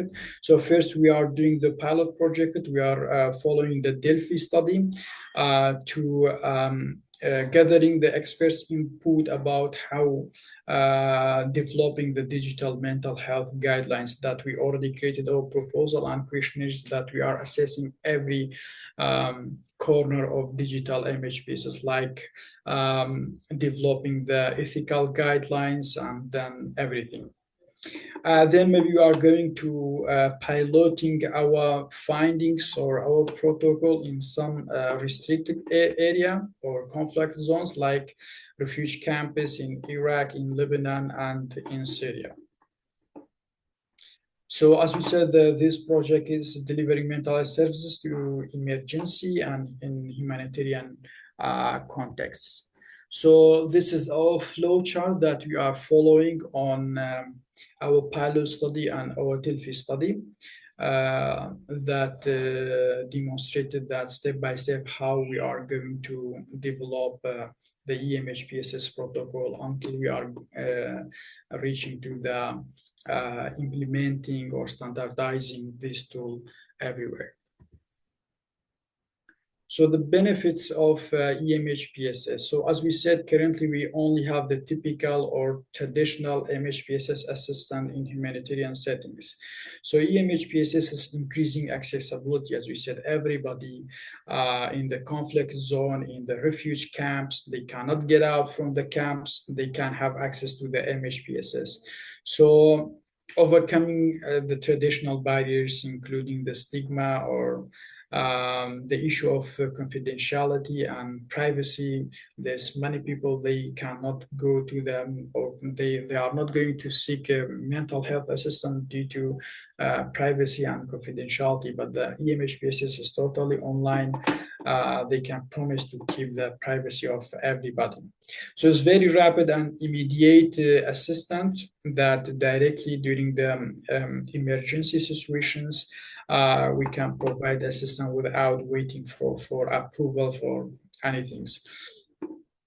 And this immediate approach or intervention help the people to reduce the long-term psychological impact of trauma, because the direct intervention is very helpful to prevent them from further harm. Also, it's cost effective.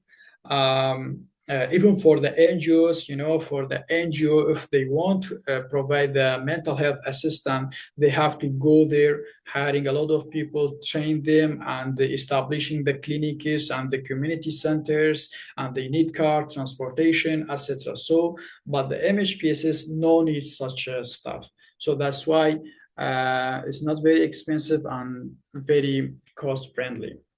So, as we said, still we are in the stage of developing and working on this project. So we already have many great minds that showed interest to work on this project, but still we are very open and we are very welcoming people and collaborators and contributors to join our task force and working on the electronic mental health and psychosocial support in humanitarian settings. So if you'd like to participate in this project, you or your university or your organization or you personally, you are very welcome to join us. Maybe you are emailing me at darya.rostam@kouniversity.org or darya.r.ahmad@gmail.com. So we can have coordination and collaboration on this project. So thank you very much for your listening and for your attention. So this is my presentation. I'm open if you have any questions. Thank you so much, Darya, for your nice presentation. This is a very relevant topic. And we all know that a lot of countries, a number of countries, they are going through a lot of crisis related to war. And people are displaced, and there is a huge need of psychosocial support, mental health support. Probably we cannot provide them in-person support, but online digital mental health support can be a solution or replacement for the I open the house for discussion. Whether there is any questions, you can ask Darya. Can I ask something? Right. Okay. I'd like to know whether it's possible, or whether it's possible to say what's the best time to intervene in different types of context. So the question is, sometimes it might be better to some information says this very early debriefing, sometimes it's not helpful. Sometimes it's better to provide psychotherapy in situations where things are a bit more settled. So the question being, is it better to to support whilst there is a conflict, whilst there is war, or is it sometimes better to wait after the war when people are in a more settled and future-focused environment? So that's a very good question. In humanitarian settings, we have a guideline from Interagency Standard Committee called eMHPSS, Mental Health and Psychosocial Support. And we have a pyramid. From each layers, we have different activities. The first and immediate activity, or the mental health assistance that we are providing during the emergency, which is the first-hand intervention, is psychological first aid.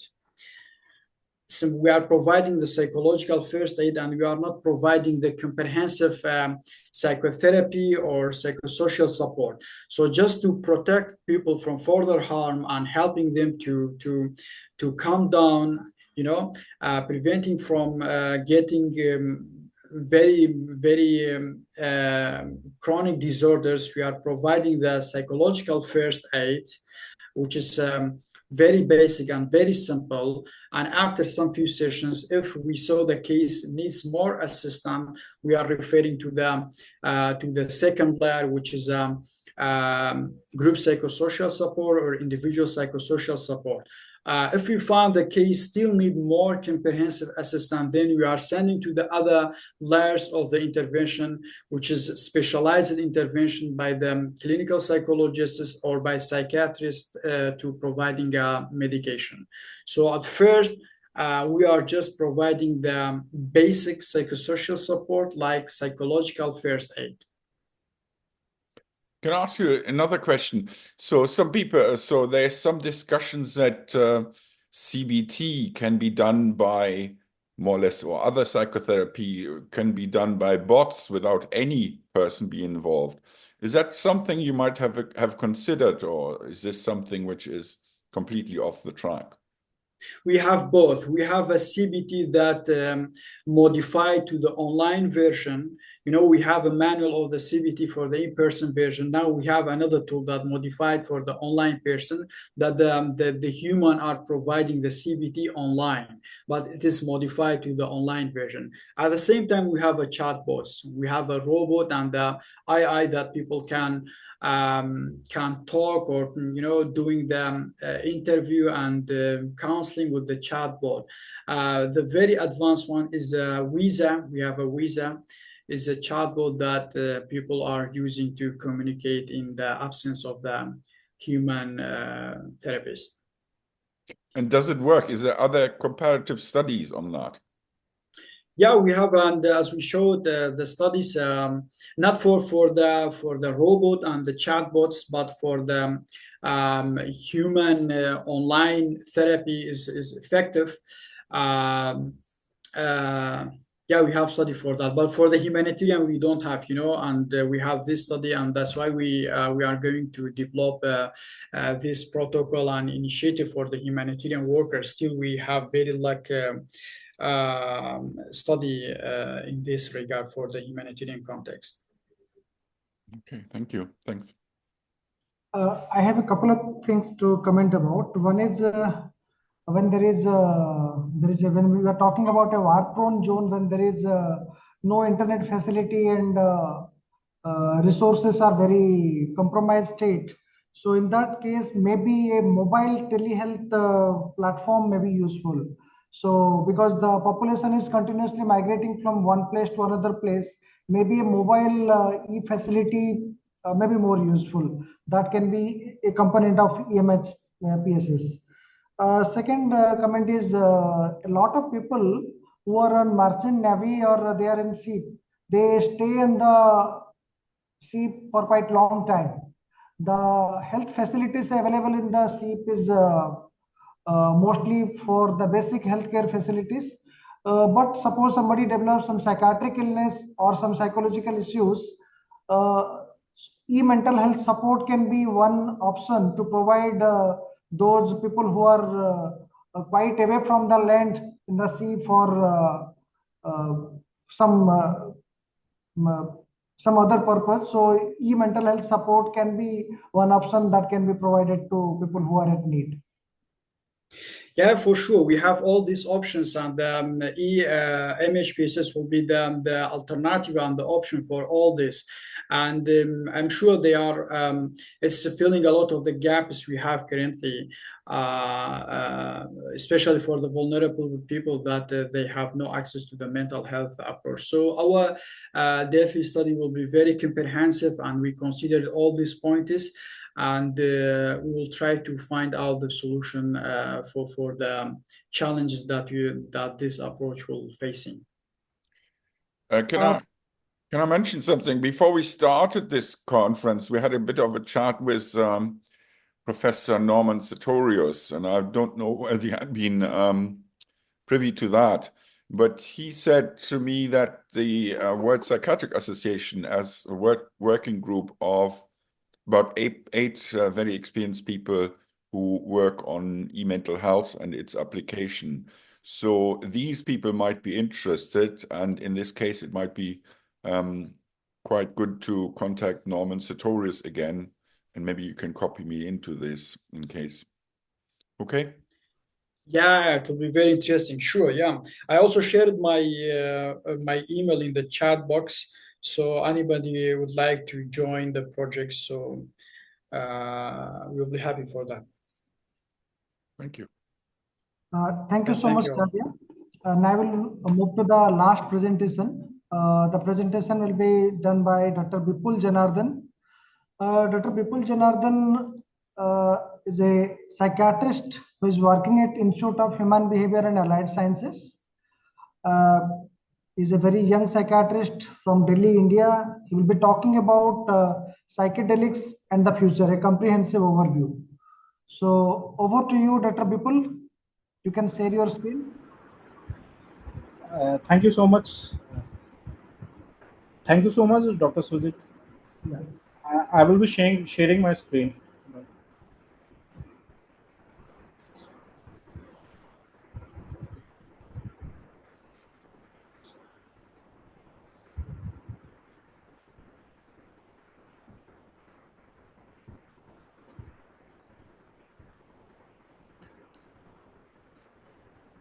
It's a green button on this. So, is my screen visible? Not yet. Not yet. You have to press on the green button which says share. Yeah, I just did it.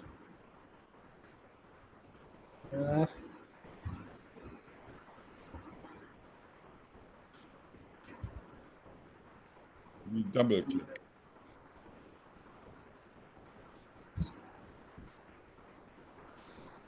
Now is it visible? Not yet. What is happening?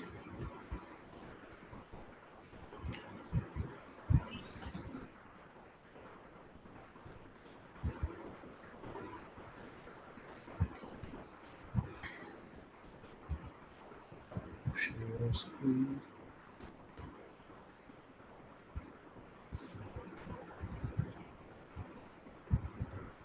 People, if you have PowerPoint, then start it from the PowerPoint, not from the Windows Explorer. It works better. I have my PowerPoint. Like, I don't know what is happening. If you can see your PowerPoint, then you have to share the screen and click it after that. So you have your PowerPoint, then if you then click share your screen, then what's in the back comes onto the screen, and you have to click again to your PowerPoint.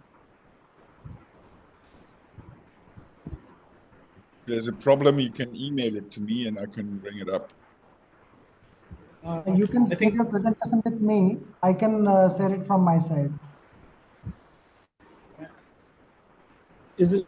Now it is now. You are sharing this. Is it like? Can you see? Can you see right now? Now it is visible. Okay, so you can see this psychedelics and future, a comprehensive overview. Yes. Yes. Oh, thank you so much. So thank you for giving me opportunity to present psychedelic and future. So psychedelic, it was first introduced in 1897.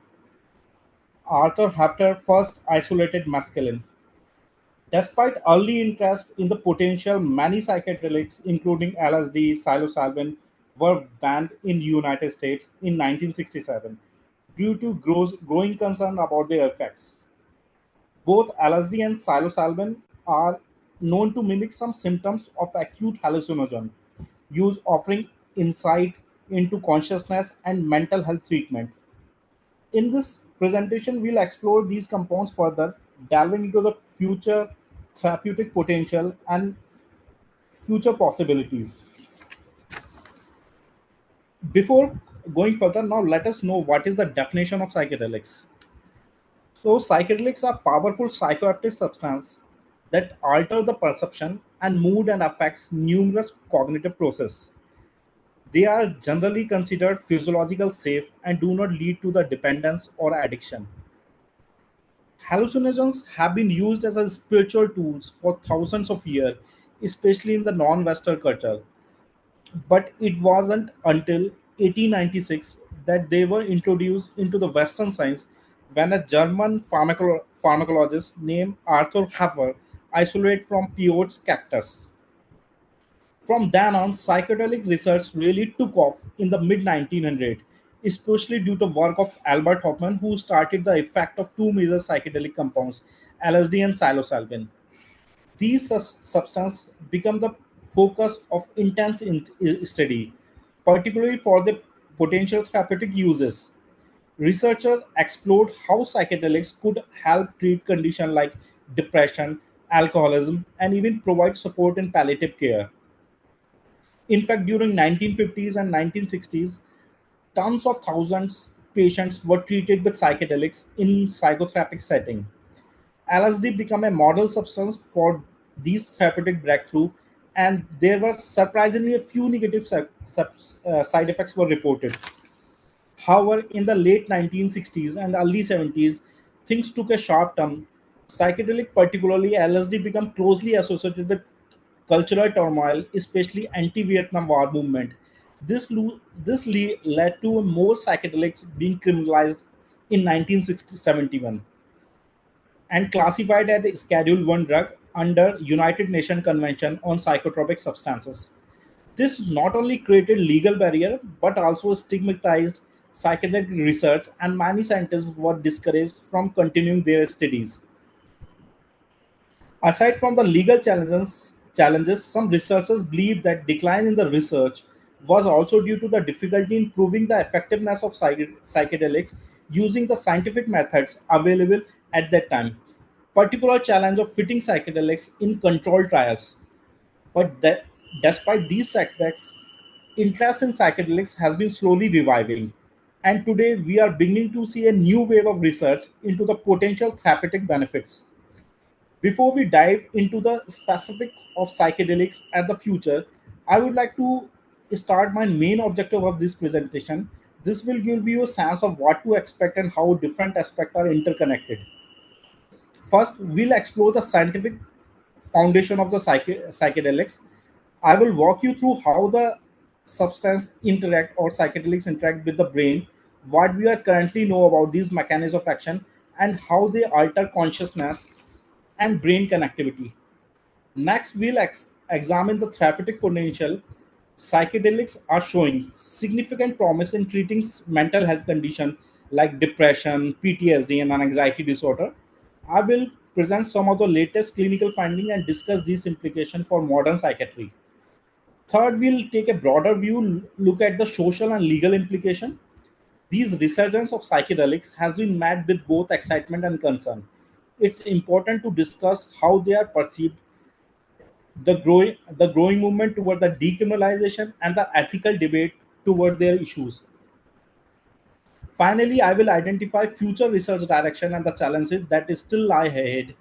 While the field has made a great strides, there is still many unanswered questions about safety, how to responsibly integrate these substances into society. Together, these objectives aim to provide a comprehensive overview of potential psychedelics hold for the future of science, medicine, and society. So let's start with the pharmacology of psychedelics. So most of the psychedelic work on 5-HTA and 5-HT2 V1B receptor. It has both agonist and partial agonist activity. So coming to the mechanism of action, there is neurological pathways, and most of them interact with the serotonin 5-HT2A receptor, and that ultimately impact on the brain connectivity and the neural networks. So coming to the neural activity, dynamics, and receptor action of the psychedelics. 5-HT2 receptor activation increases the neural excitability. Like, so it works by membrane depolarization, reduce hyperpolarization, and less spike frequency adaptation.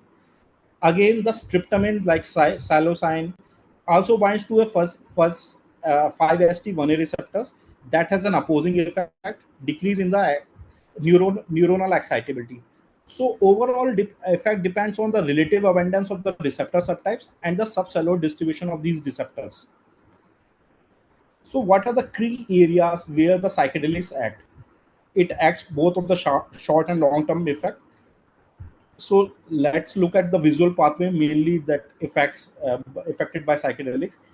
So LSD suppresses neuronal firing in the lateral geniculate nucleus. Mixed neural responses found in the visual cortex, and in the study done in the mice reduced surround suppression and suggested disruptive contextual processing.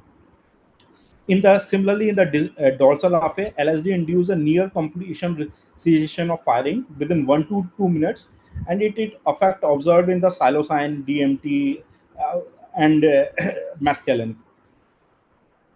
Other affected regions are hippocampus, locus coeruleus, and multiple cortical and subcortical areas also affected. Though the mechanism is unclear.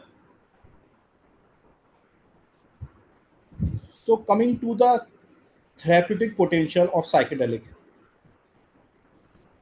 So finally, I will identify the future research direction and the challenges that still lie ahead. While the field has made a great stride, there are many still unanswered questions. As we move into the potential therapeutic application of the psychedelics, I would like to focus on their potential in treating mental health condition disorder like depression, PTSD, and anxiety, where conventional treatment often have limitation. Psychedelics, particularly psilocybin, MDMA, and LSD, have been shown result in clinical trial, but all these are at the infantry stages. We need more concrete evidence. We need more robust evidence. Although these researches are backed by major research institutes like John Hopkins, many work over psychedelics has been done in the Israel as well. But all these work need to be more scientific so that we can come to the conclusion and produce some scientific guidelines, and then we can provide benefit to the society and to the patient. The therapeutic possibility of the psychedelics is vast. Beyond depression, future research is looking into these substances could treat like condition like OCD, eating disorders. No doubt, this field is expanding greatly, but we need to gather more evidence by investing more, by doing more clinical trials and exploring more scientific evidence.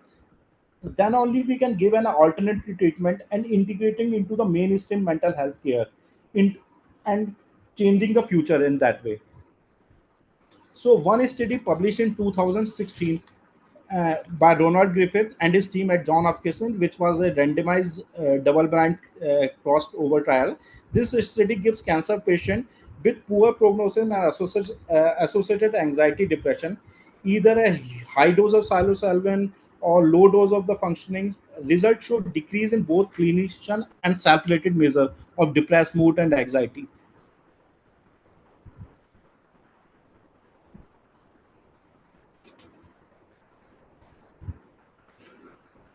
So psychedelics have effect on the cognitive. Apart from that, the disease mental health condition, it also affect on the cognitive flexibility, and it causes the neuroplasticity.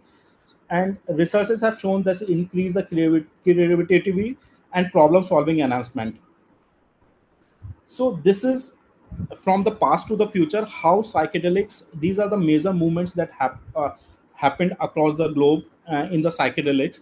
And I just want to give some few few important events that happened in the psychedelics. In 2000, John Hopkins got the green light to start research uh, psychedelics again after a long ban. This was a huge breakthrough. In 2016, at the same university, a groundbreaking study has done on psilocybin brought the world's attention back to its potential benefit. This really kicked off modern research. 2088, safety and guidelines for the using psychedelics in clinical, th- to make sure everything was done carefully and ethically. In 2018, experts starts pushing for psilocybin to reclassify so it could be more easily used in the treatment. Despite all these things, researchers from John Hopkins, researchers from the John Hopkins study the safety of the psilocybin. If a drug found in the magic mushroom, they suggest that if it is passed the final test, it should be a change from a very restricted drug to a less restricted drug, but still in the controlled manner. Despite all this, there are a lot of barriers to the psychedelics. Despite the promising result that these investigating have high yielded, are still barrier to advancing psychedelic researches. Stigma, legality, and cultural interest are influence the amount any amount of research that can be conducted in any field, but especially it is more paramount in the field of psychedelics.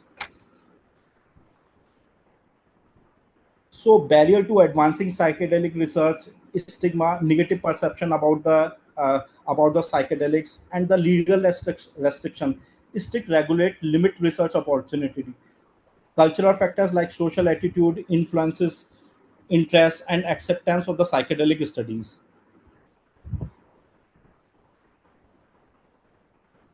So psychedelics in society. So in this slide, we look at the psychedelics in society and how things are changing.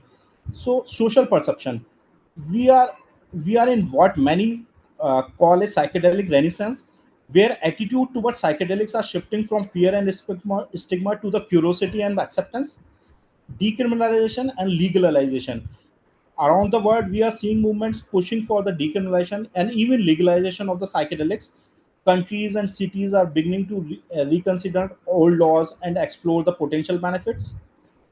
Ethical and legal consideration, as researches grow, these are important questions around ethics and law. How do we use psychedelics responsibly? How do we regulate them to ensure them they are safe and effective? Beyond medical use, finally, psychedelics may play a role in enhancing well-being outside of medical context. People are exploring their potential to boost creativity, mindfulness, and personal growth. This shows how psychedelics are becoming a large part of society and the discussion around them are evolving.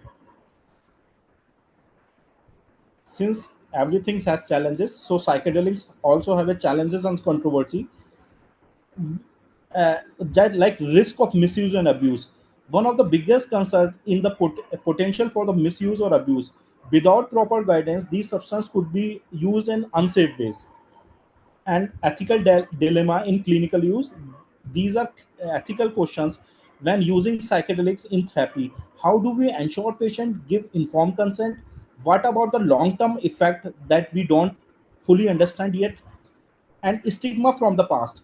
Psychedelic still carry the stigma from the association with the 1960s counterculture and recreational use. This make it harder for the people to take their medical potential seriously. So we need more rigorous researches. Lastly, there is strong need for control, rigorous research to fully understand how these substances work. We also need clear regulatory frameworks to guide their safe and ethical use in the society. So as we wrap up, let us summarize the key points, recap of the potential and the challenge. Psychedelics hold incredibly potential for the treating mental health condition like depression, PTSD, anxiety, but they also come with challenges like misuse, stigma, and the need for more rigorous researches. So importance of ongoing research is it is clear that evidence-based research is critically to fully understand how these substances work and how we can use them safely and effectively. We need to keep pushing for well designated studies. So future of psychedelics, looking ahead, psychedelics could play a key role in scientific and therapeutic innovation as researchers grow. So does the possibility of them becoming a transformation tool in the mental health treatment. So, lastly, there is a need for collaborative science, medicine, and policy must come together to ensure the safe, ethical, and responsible use of the psychedelics. We can make progress only if these fields work hand in hand. So, so thank you very much. So, I just want to conclude in that way.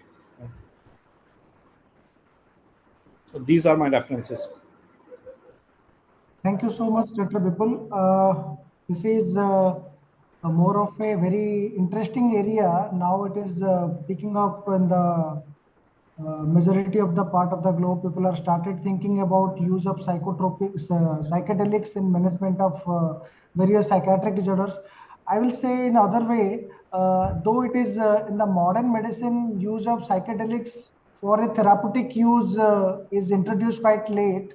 But when you refer to the ancient system of medicine, particularly the Indian ancient system of medicine, Ayurveda, a lot of Ayurvedic medicinal products, they contain some amount of cannabinoids or opioids, for they are since a long time, since centuries, they are in therapeutic use for specific purposes. So we are, rather I'll say that we are inventing the therapeutic potential of psychedelics. It will be too less. It is better to say that we are reinventing the therapeutic potential of the psychedelics in the modern system of medicine in a more evidence-based manner, so that we can use it more effectively, more in a controlled manner for the use of various psychiatric disorders. I will be happy to take some questions from the audience or comments from the audience. Can I ask you something? If from the rationale, why would you, it's working on the serotonin system, and so what would be a good combination of combining psychedelics with other medication, or has these studies been done?